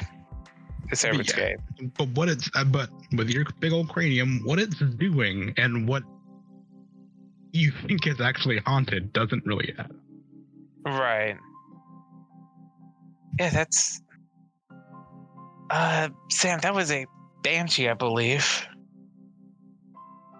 Well, wait. But before we continue this conversation, because someone is running towards the trumpet.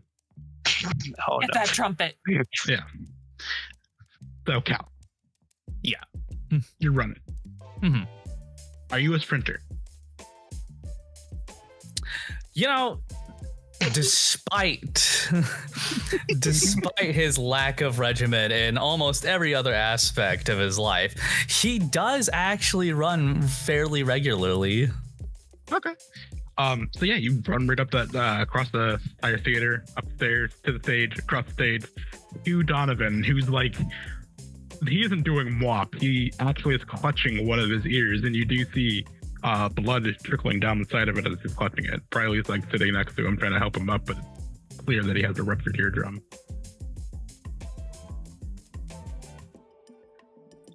Ooh, yeah, you probably want to go see a doctor about that. In the meantime, though, just gonna confiscate this for police. He's gonna take the trumpet, open up his weird trench coat jacket. He's holding the trumpet. Oh, okay. He didn't drop it. No. Okay. He dropped to his knees. He didn't drop the trumpet. Oh, okay.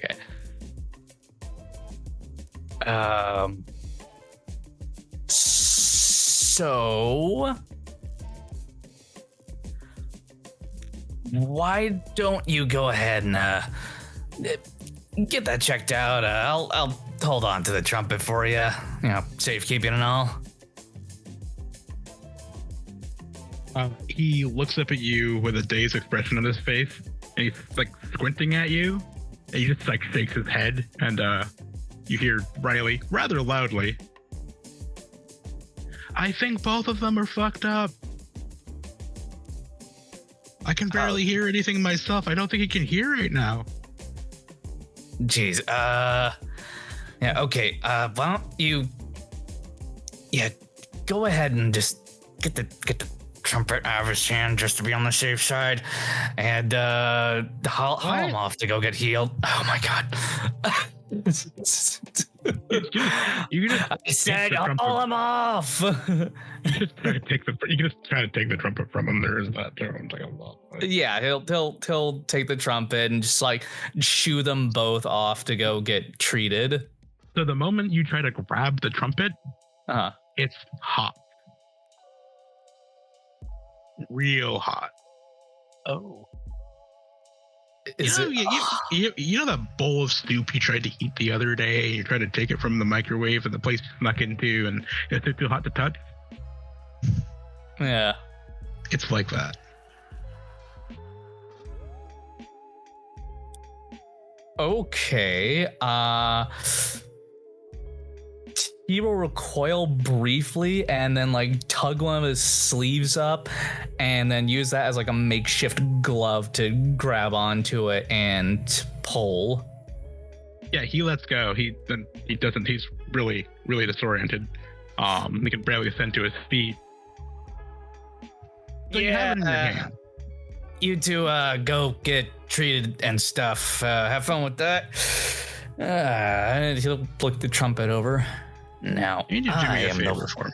I need you, Stabby. No. I need you to do a favor for me. Let's see. What is the appropriate?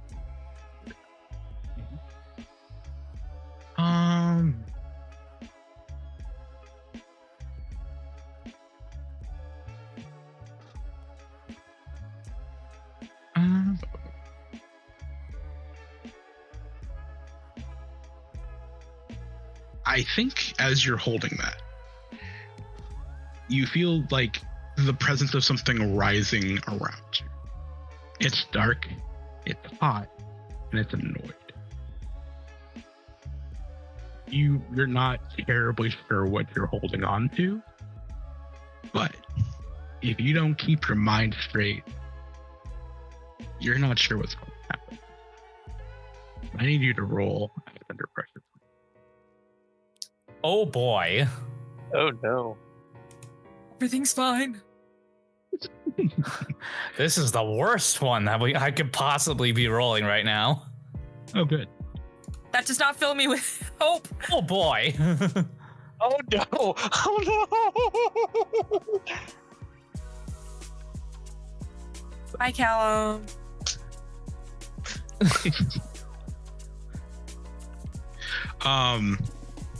So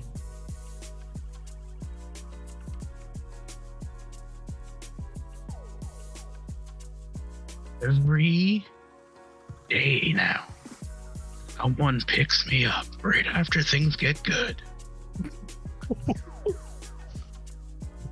How you doing, kiddo?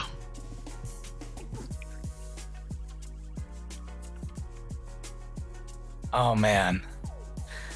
Damn, I should not have microdosed before I started this investigation. No microdose.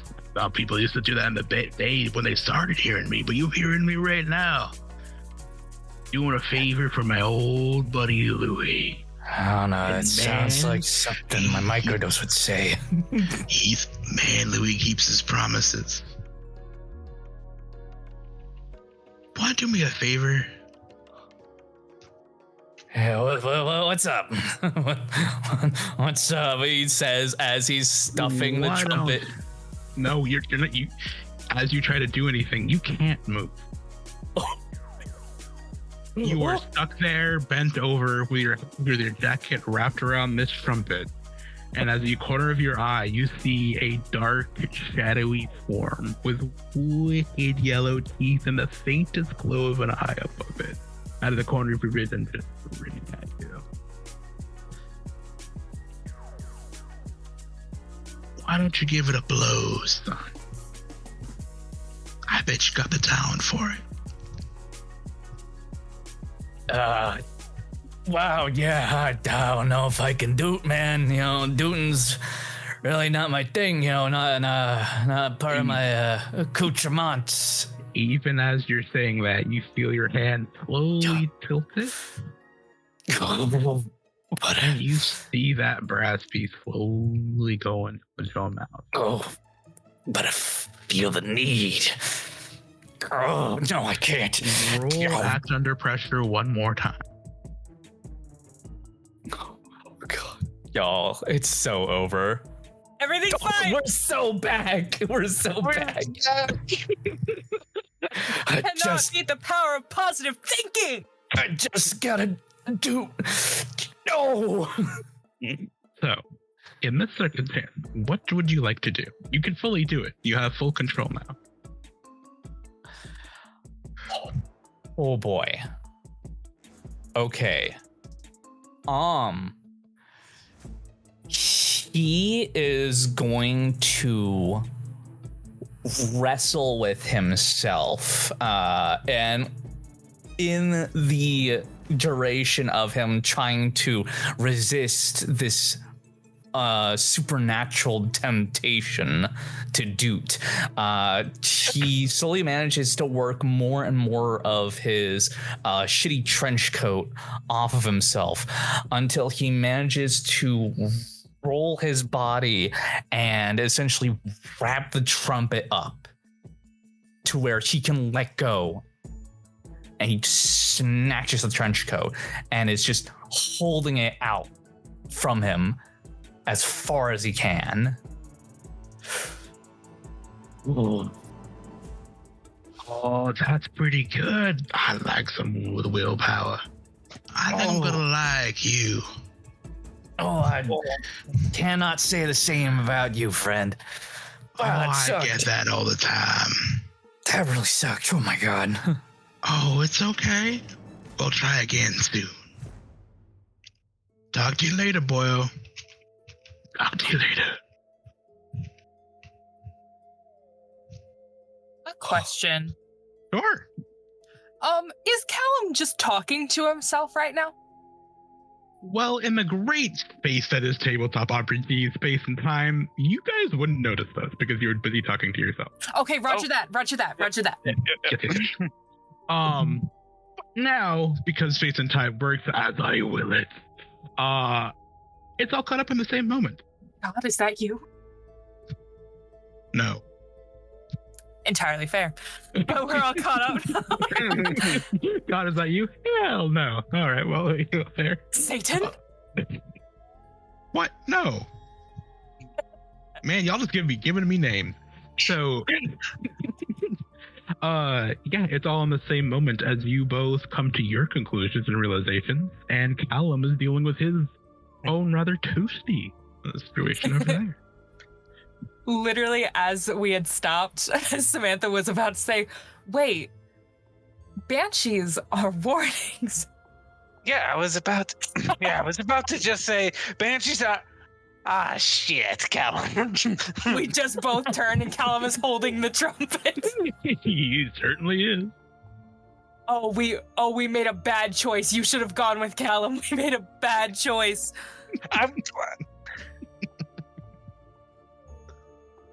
But yeah, Callum's on the stage, and you guys are kind of down amongst the seating. So, what would you like to do? Who left Callum unsupervised? I'll head towards the stage. Towards stage. Callum, meanwhile, is going to fish into his pocket and pull out some like discount Crayola chalk, pop the top off it. He's gonna start drawing some shit down on the stage, like in a fucking sweat-riddled panic. Okay.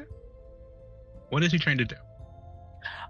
He is going to specifically use magic.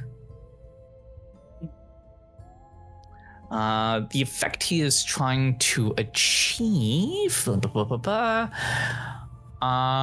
He is going to try and trap a specific monster in this case, or at least lay down a trap for it.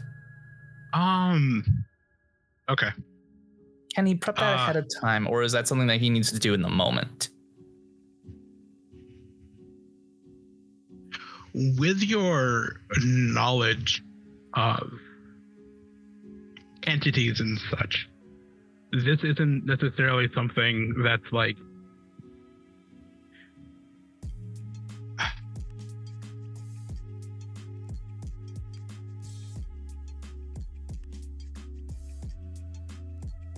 you can prep a trap ahead of time, but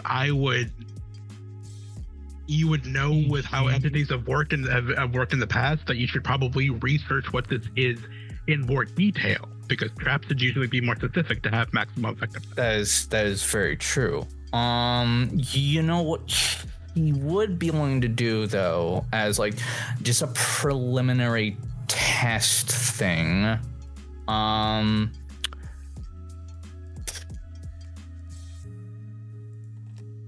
I mean, it's pretty obvious that this trumpet appears to be like very cursed, like just on a brief first-person experience of this thing, yes?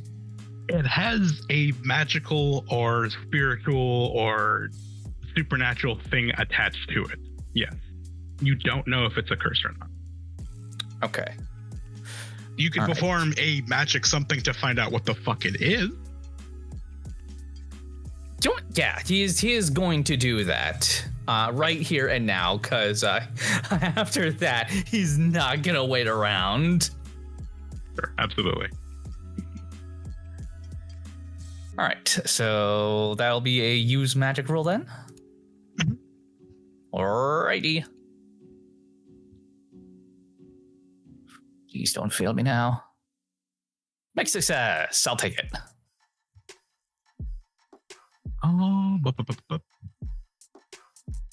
All right, choose your effect and your glitch.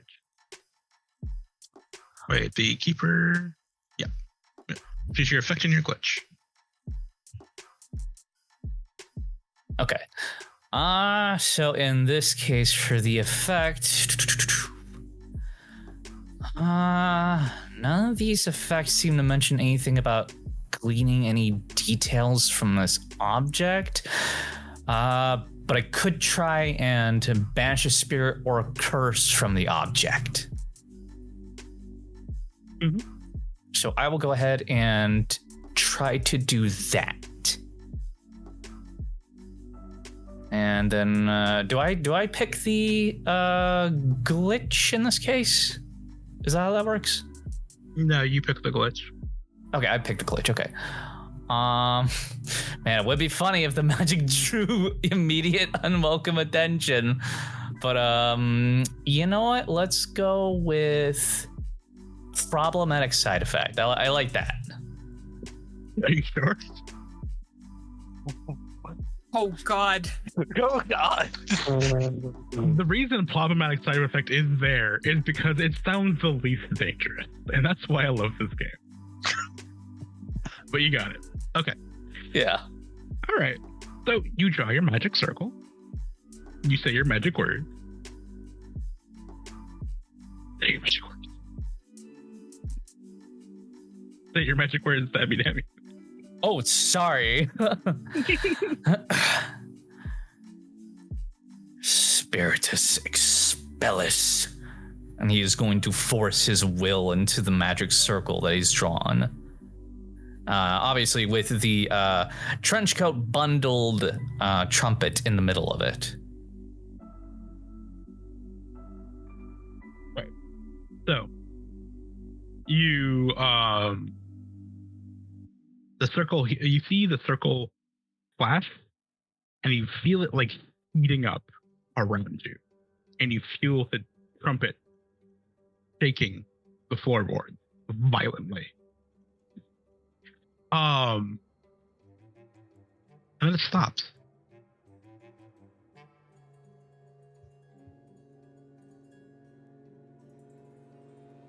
He slowly peeks up. That's when the other two would arrive. Fully here. And you see him with a magic circle in the middle of a stage with a wrapped up trench coat in the middle of something. Yeah. With two people with bleeding ears. No, they left. Okay. They didn't leave. Yeah. We were gone for 2 minutes. What happened? 2 minutes. What happened in those 2 minutes, Callum? Yeah, there was a lot that happened in 2 minutes. Turns out you can fill a lot of things that happen in 2 minutes. Like it's kind of crazy, honestly, how time works like that. Okay. First question. Yeah. Are you okay? I'm currently alive, breathing, and I have a pulse, so yes. Gives determined mom look. That wasn't the question. Oh, you mean the mental?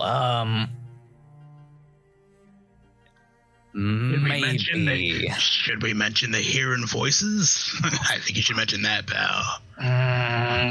You just hear him all of a sudden just groan and hang his head back as he pounds a fist on the magic circle. And you see, when you lift your head up again after you hit yourself, kind of like a long, lanky silhouette, like half of it kind of like leaning behind Christopher, and you see the same teeth and the one shadowy yellow eye. Thanks for the favor. What? You can't hear it, Chris. No, that was me. Yeah. That was Jim. Yeah. Yep, sorry, go ahead.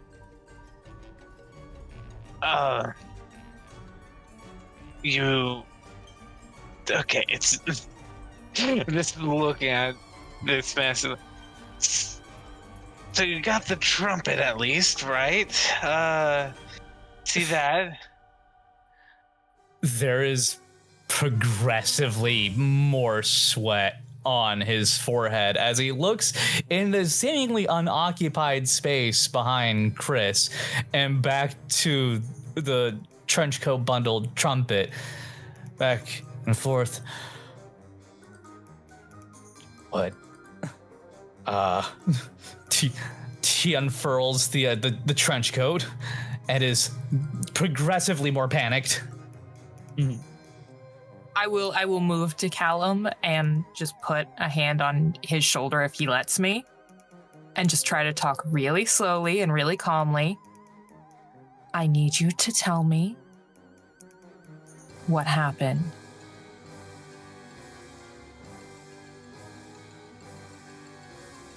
Well, a number of things. I picked up the trumpet, didn't blow it, despite the weird apparition that may or may not now be haunting me told me to, and I almost did. Managed to resist that, so, A for effort on self-restraint. That was very, very tough. An apparition. Tall, lanky fella, yellow teeth. She's gonna look over. Is the guy still there? He is not behind Chris now. He's currently hanging over Samantha's shoulder. Yeah. And you do notice he's never fully out. It's always like a quarter of his overall form. If I turn to look where Callum is looking, do I see anything, or is it no? No. Okay, interesting. Notes.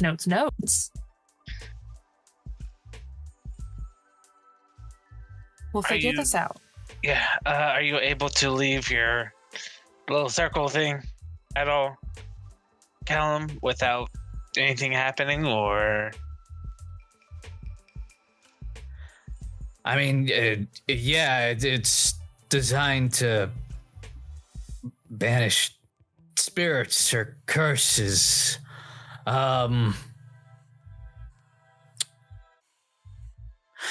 But you know something, I didn't really should have honestly accounted for this before I did it. I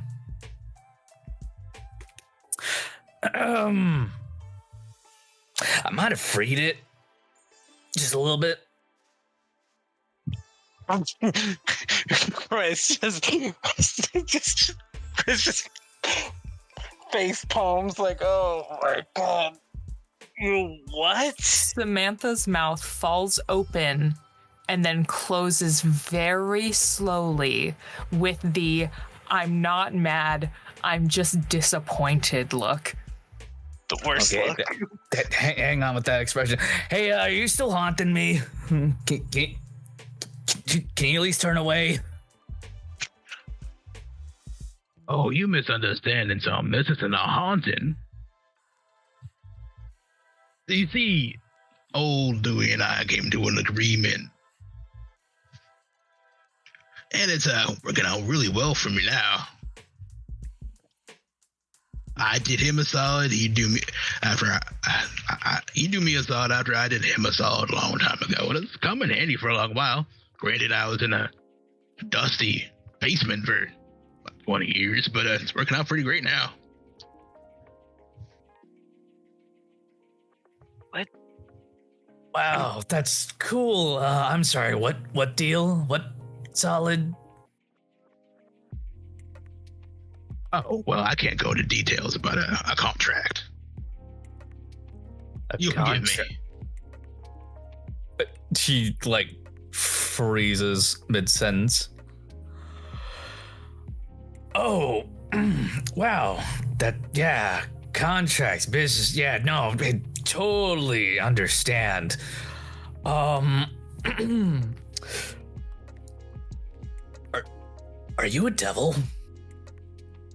Yeah, just out of curiosity. Why, thank you for asking. I am, in fact, a devil.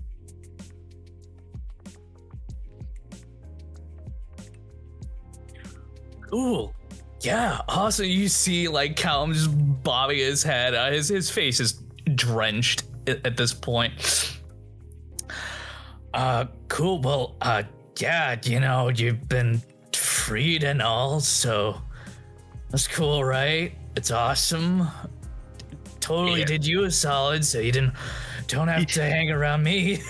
You see him kind of fade away from behind Samantha, and he's kind of somehow sitting behind a chair and your other peripheral vision, but also in it. I'll be Magma. Listen. You freed me from being attached to it. However, the deal around it is still in place.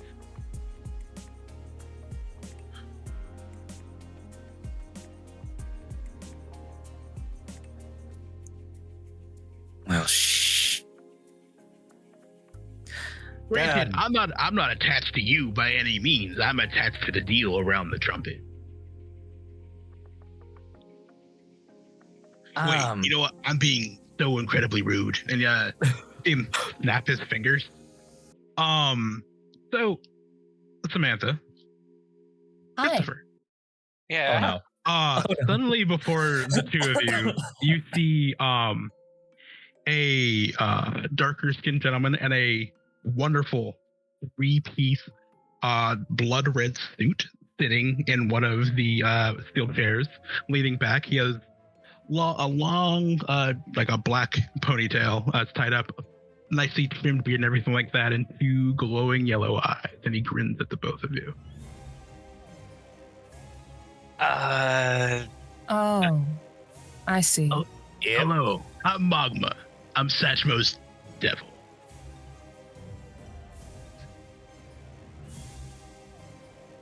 I'm getting the impression that that's not your true name.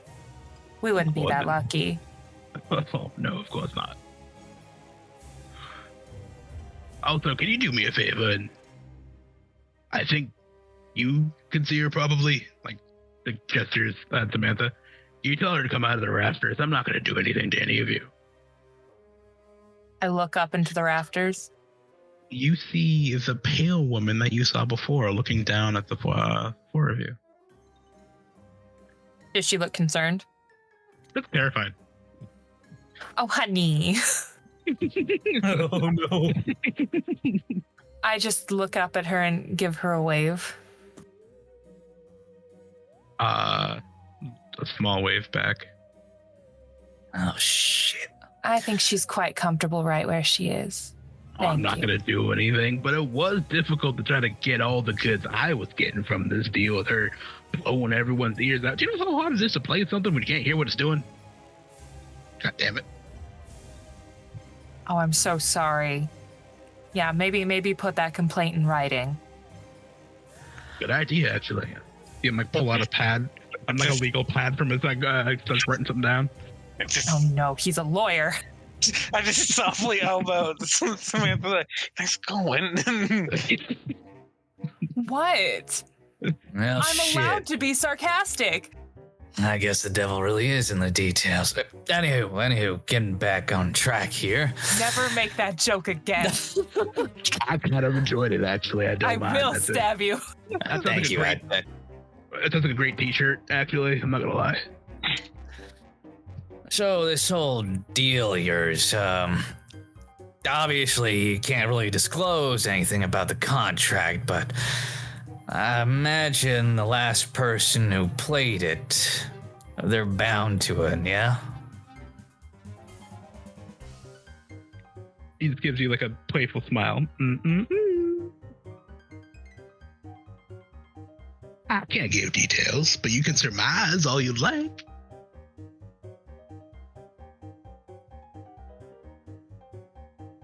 Samantha has like a very, very intense look on her face as she is just staring this devil down. And it's very much the meme of all the math floating around her head as she is thinking extremely hard. Yeah. Callum clicks his tongue. All right. You know what? I can play ball. What would it take for you to release any of your current folks from your contract? The ones who are currently alive and kicking, yet to be collected. Oh, they're not contracted to me.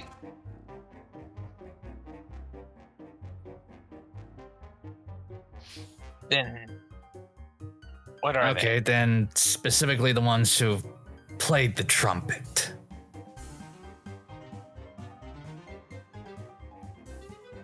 Oh.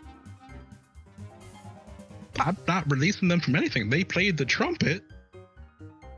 Therefore, they must die. Not quite the question I'm asking.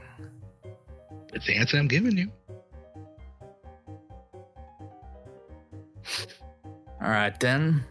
Yeah, you're all very new at dealing with devils, which is honestly great. You really shouldn't do it very often.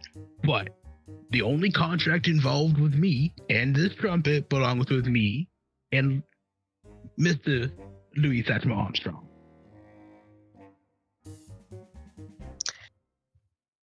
So, Is there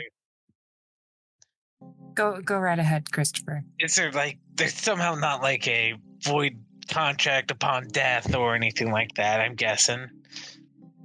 Oh no, what he asked from me very much continues after his death.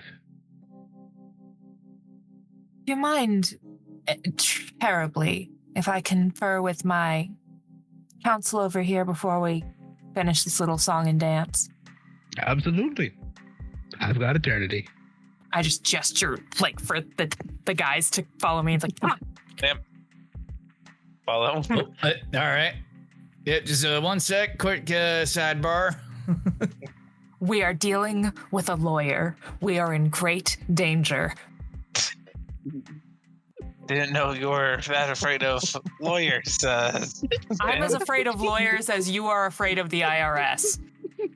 Actually, no. I'm the one who's afraid of the IRS. The IRS should be afraid of you. Yeah, they should, but you keep sending me emails. You have a computer? Okay, we'll deal with that later. My assumption, this is what I'm thinking right now, and I'm trying to keep my voice low so the devil doesn't hear me, but, you know, he might. I don't care. It's whatever. I'm doing my best. There's a possibility we can find the contract, possibly down in the basement where the trumpet's been stored. Possibly, my assumption is it has to do with the trumpet not being relinquished to its original owner. There could be a case that if Mr. Collins gave the trumpet possibly to a descendant or an approved person, or just gave up ownership of it entirely, might satisfy the terms of the contract. Let's potentially. We won't know unless we find the piece of paper. But I doubt he's gonna let us do it scot-free, though. So, here's my thinking. We oughta do a little distraction. I got some ideas, but I think I need to cook on it a little bit.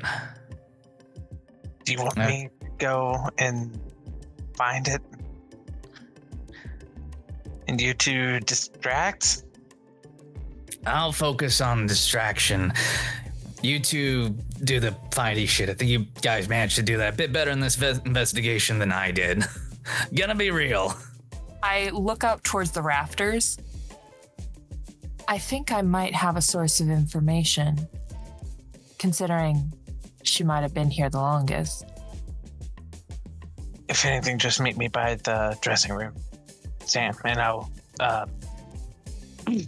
will go in and try to find. Don't play any instruments. I won't play any instruments. Don't worry about that. Sees a kazoo, immediately breaks their promise. My one weakness. Kazoo. I started. So, I'm gonna be perfectly honest. My distraction plan is gonna be dangerous, but it should keep him busy while the two of you do your thing and find it. And if it all works out, well, you guys should be nice and tied up with that whole end of things before it could even come back to me in any capacity. Callum. Yeah, what's up? I'm choosing to trust you. Because despite gestures to the entirety of him, despite all this, you haven't let me down yet. But, serious look, like pulls down the glasses so you have to look her directly in the eye. Don't put yourself at risk, okay? How can there be any risk when I got a fine team like this? He just cracks a big old grin. Oh God, we're doomed. Only a little bit. Anywho, I'm gonna go do my thing. I'm gonna go do my dumb thing. You good here? Well, let's see if I don't break my neck on the stairs. Excellent. Hey, Magma! I'm looking to make a bargain. Frick. I shouldn't have trusted him. All right, so let's try to expedite this the best way we possibly can. Mm-hmm. So Christopher, you're going down to the basement. Yep, I have the keys. Okay. We're gonna do this in two parts. So do you you have the keys in your hand? Mm-hmm. With the keys in your hand and invisible, you do hear a small whistle, and this is Samantha hearing a small whistle. And as you turn your head with your spooky vision, TM, you can see the spectral woman over by Whittington Dressing doors. I head over toward her.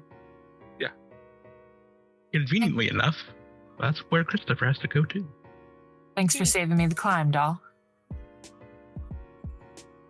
As the both of you head towards the dressing room door, and as you go inside, we're just gonna cut back to Callum and Magma, who on the stage looks incredibly entertained by the statement he just made.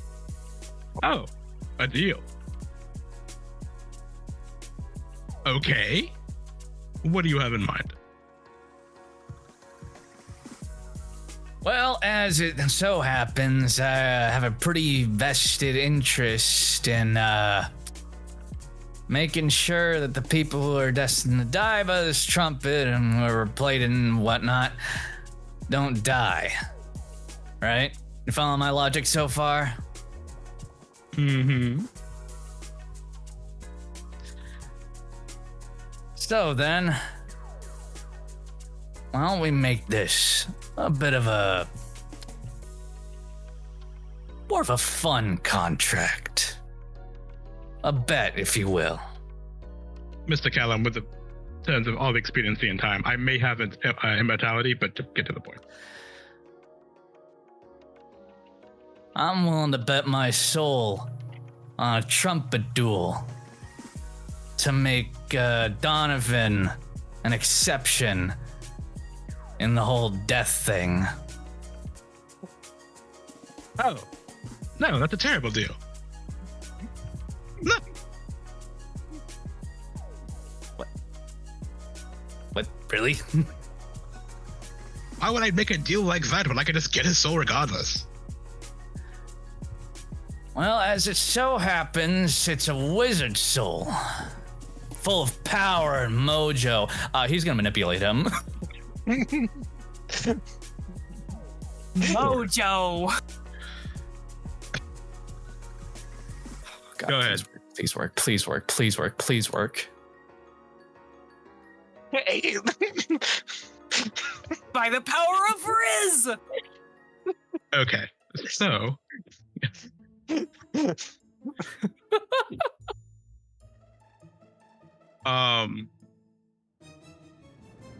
All right. Your quote wizard soul, which is it's doing okay for right now.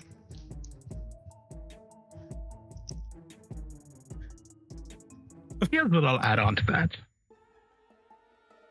All right. Because I get his soul anyway, and it's pointless for me to do this. It's your soul and the other two's on top of yours. Yes? Are you willing to make that bet, Mr. Cal?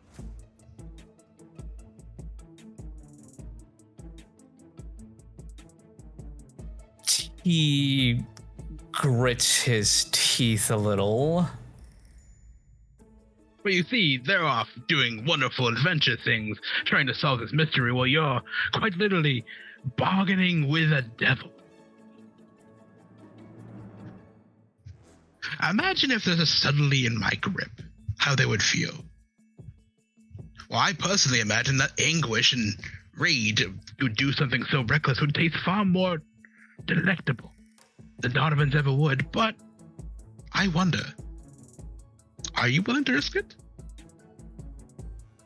Just to save one person, one fool, as it were, who saw 50 years worth of history and went, I'm sure it's fine. We're gonna go down to where the other two are real quick. So as you unlock the door to the dressing room, and swing it open,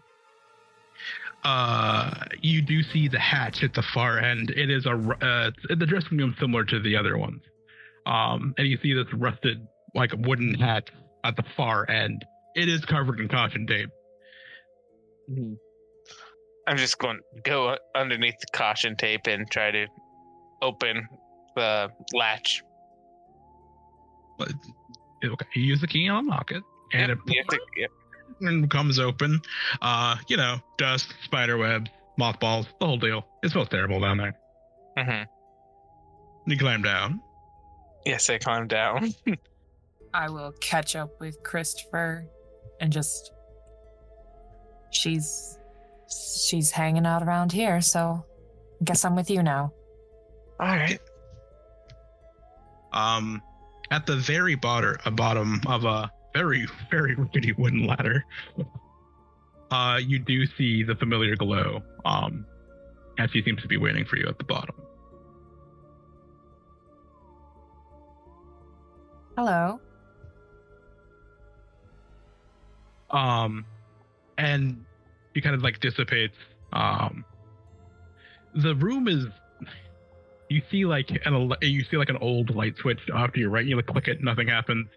Click it a few more times, nothing happens. You give it that final exasperated click, and like you see the lights pop up in the room. It is dirty down here. Like everything else upstairs has been kind of clean or cleaned fully.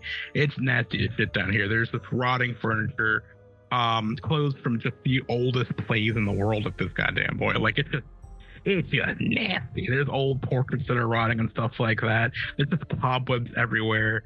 You definitely see a rat just sleeping. It's not bothered by you. I love rats. There's plenty of them. And as you make your way deeper into it, you see her faint glow around a few boxes. I lead Christopher over. Mm-hmm. She's saying it's this way. Okay, just all right. I'll follow you. And you come across what looks to be a really long wooden. It's about like 7 feet long, about 4 feet deep, 3 feet, like 6 feet wide. It's really big ass crate. Mm-hmm.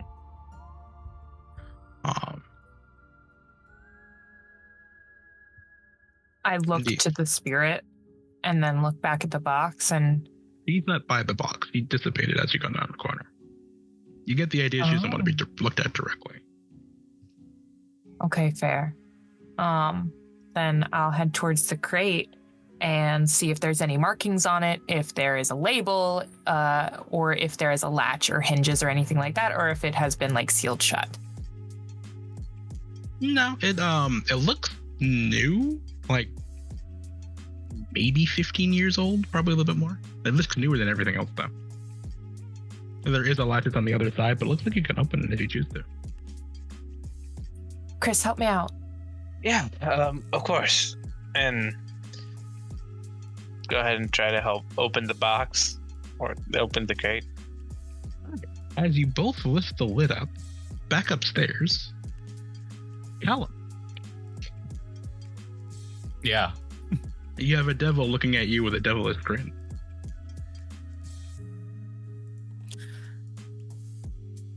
On one condition. Mm-mm. You already set your condition.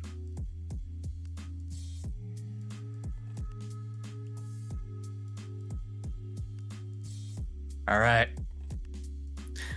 Trumpet duel then, you and me. Let's do this.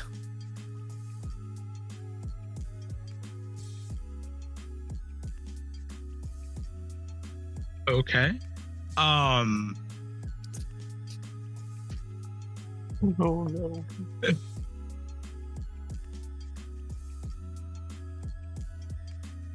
Okay. So he points to the trumpet. Begin.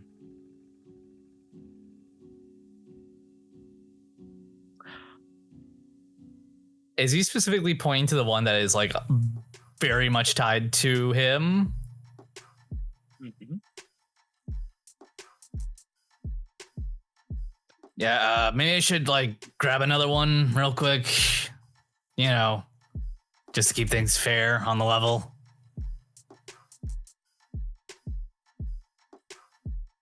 You can back out at any time.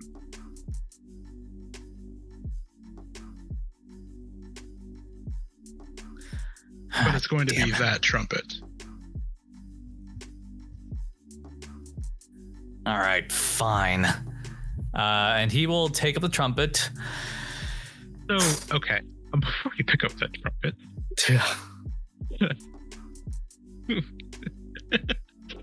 I'm gonna allow you to make a roll here. Well, no. Okay. So I'm gonna have you roll roll me a flat 2d6 2d6 before you pick up the trumpet.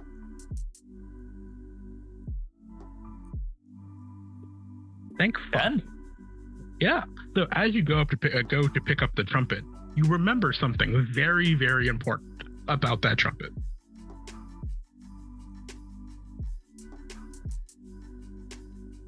Yeah. And it's the contract he has with the actual owner of that trumpet.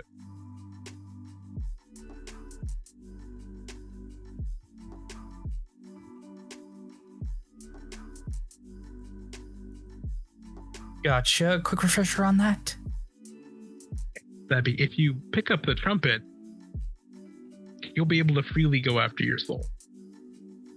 Oh. Regardless of what important. regardless of what you're about to do. Yep, remember that thing he was going to do to you earlier? Yeah, that. Yeah, there you go. Yeah, that's what I was doing earlier. Okay. Yeah. Mm-hmm. Oh, yeah. It's all come together. Now, as a GM, I could just shimmy with you and tell your character full session 1, but I don't want to. It's also All like, right. yeah. Is there another trumpet nearby, Grizz? None that you can see. And he also signified that trumpet, but he also said you could back out at any time. He is looking at you with gleeful golden eyes. Very specifically, I'm not backing out. I am getting another trumpet. You're not having my soul that easily. And he's gonna just very much carefully walk around the very much accursed trumpet. The second you turn around and walk away, then I say no deal. And the contest is declined.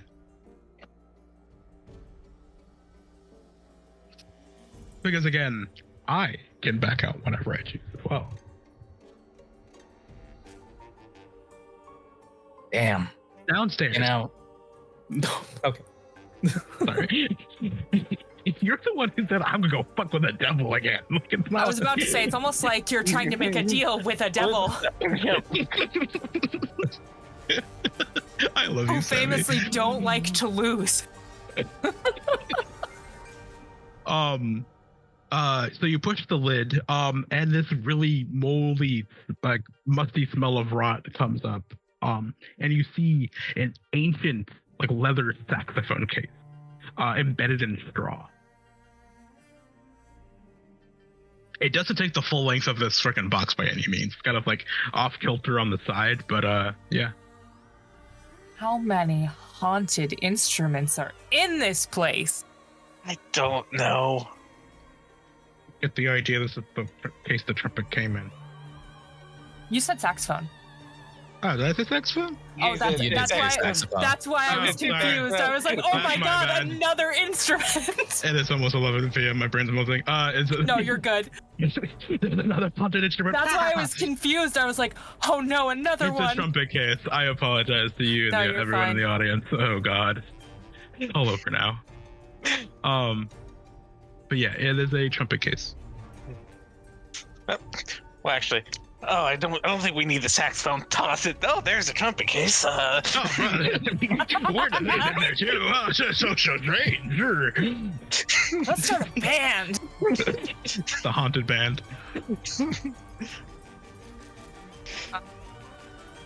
In the case. It's empty.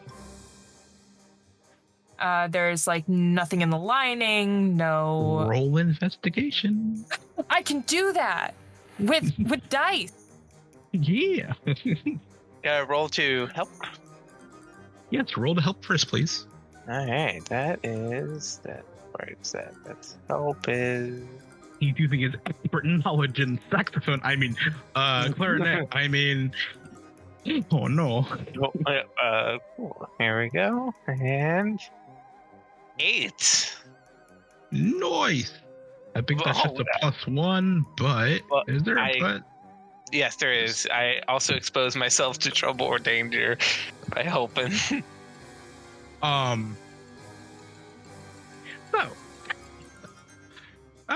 So, you still got the +1, Samantha. So please make your roll. Yes, please. Yay.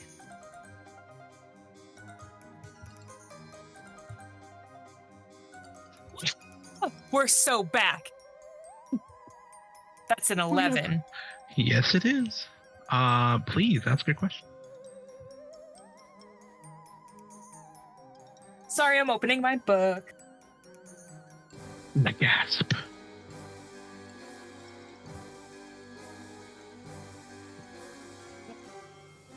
Not the following question. There's none that like really specifically hit what I want to ask. What is being concealed here? Excellent. How about that one? You see Ask your other question too. I forgot I get 2.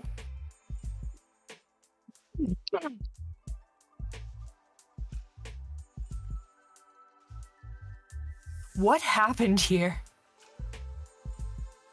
So, as you open up the case, and Christopher, you can see it too as you're looking through it, you see part of the lining deep on the inside where probably kept the mouthpiece.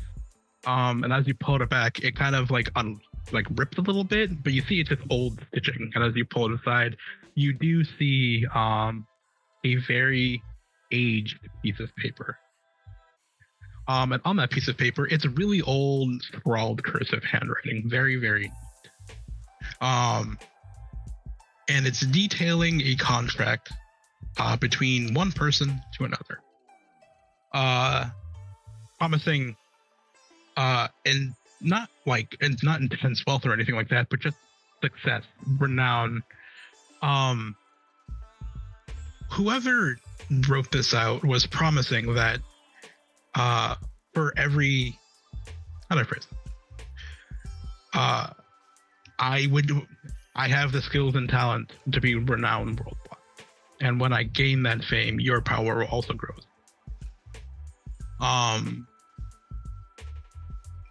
And for every person that becomes enamored with me, you gain more power as well. But this will only happen if I have this device in my hand. If it should ever leave my hands and I can't get back to it, punish whoever takes it. That explains the newspaper clipping. Yeah.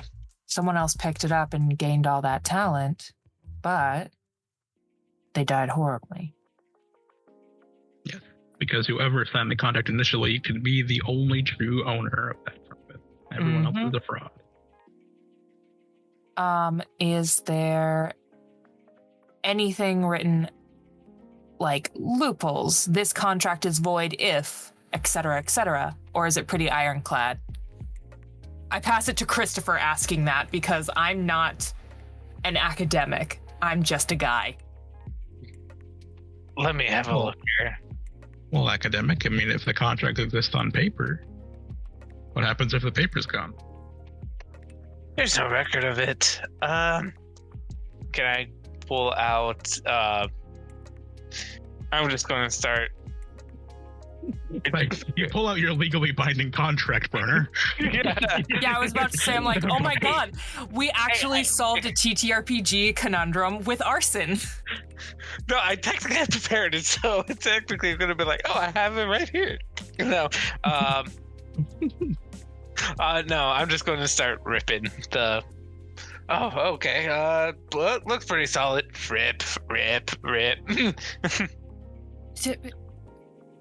Does that actually work? So upstairs.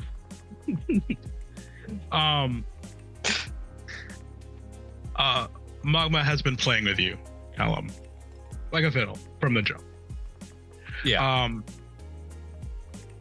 He's just like, he doesn't give you a mocking clap. It's like, I applaud your first effort dealing with one of us, though. takes a lot of guts to just blazingly put your soul on the line. As he's saying that, he's kind of kicking around at his circle, subtly making little minor adjustments to it. Yeah, well, I certainly tried. I figured it was gonna be a fool's errand, but hey, what can you do? Try and save a few people. Listen. He stands up. He stands up and walks over to you. Listen. Before you go further with that, Grizz. Go ahead. I would like to make one last use magic roll.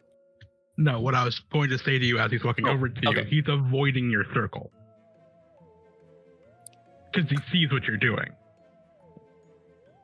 That's why he got up. If you'd like to use magic and not involving the circle to do something to him, that's fine too. But I was trying to explain to you is he's getting up to avoid your circle. Okay. Yeah. But go ahead. I'm sorry.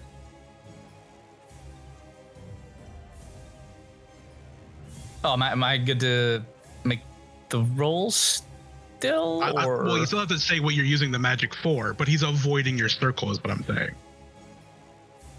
Okay.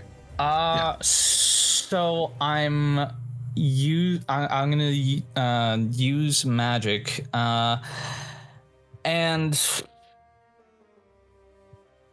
so I'm going for the trap effect specifically. That's the effect that I want to use. This one. Oh, shoot.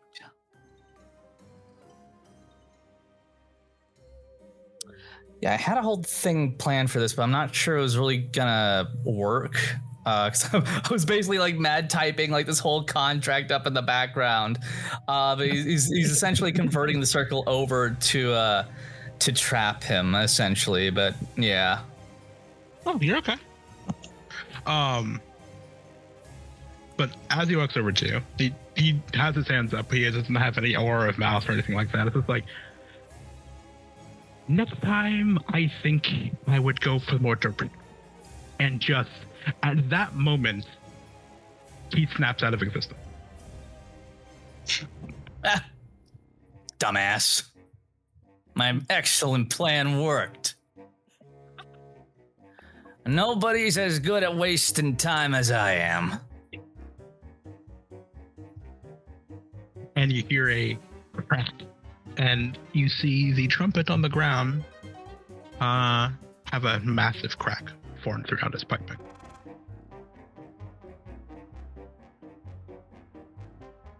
Nice. All right. Well, I mean, sucks about the trumpet, but he'll look at the circle, and like in like a hastily drawn like shoe scuffles. You kind of see like by reading the circle, breaching or crossing the circle, or attempting to steal the soul of the person inside the circle, or conversing with the person in the circle, and it just kind of trails off. Damn, I was really hoping to get him with that zinger, but well, I guess that works too. Fuck it.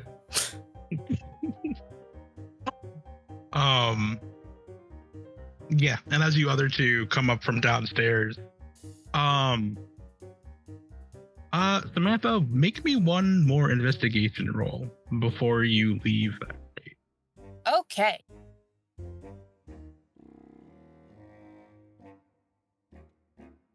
A 10.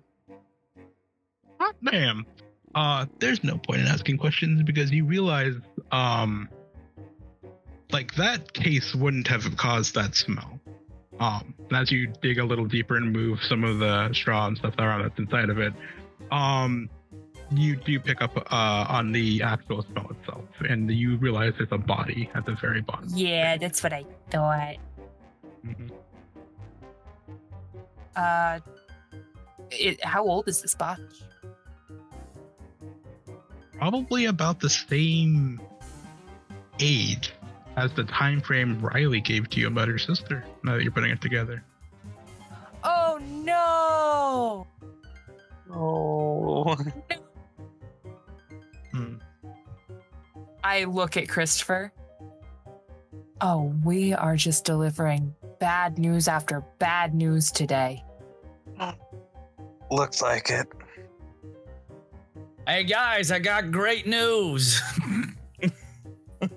If he tries to claim credit for this, I'm leaving. I'm walking into the ocean and I'm never returning. That's right there. Yeah, Ocean Point. Yeah, that's about. Yeah. And I'm taking you with me. Why me? I don't like doing things alone. All right. And as you other two climb up and out of the dank basement into the stage where you see Callum looking way too smug, you look around this theater and realize, damn, this is a premier part of Willoughby Falls. This thing's been around forever, and people come here all the time, do all kinds of things. And the meanwhile, there was a fucking devil in the basement next to a woman who's been dead for about 15 years. And meanwhile, everyone's doing sound and stuff upstairs. What else could Willoughby Falls be hiding?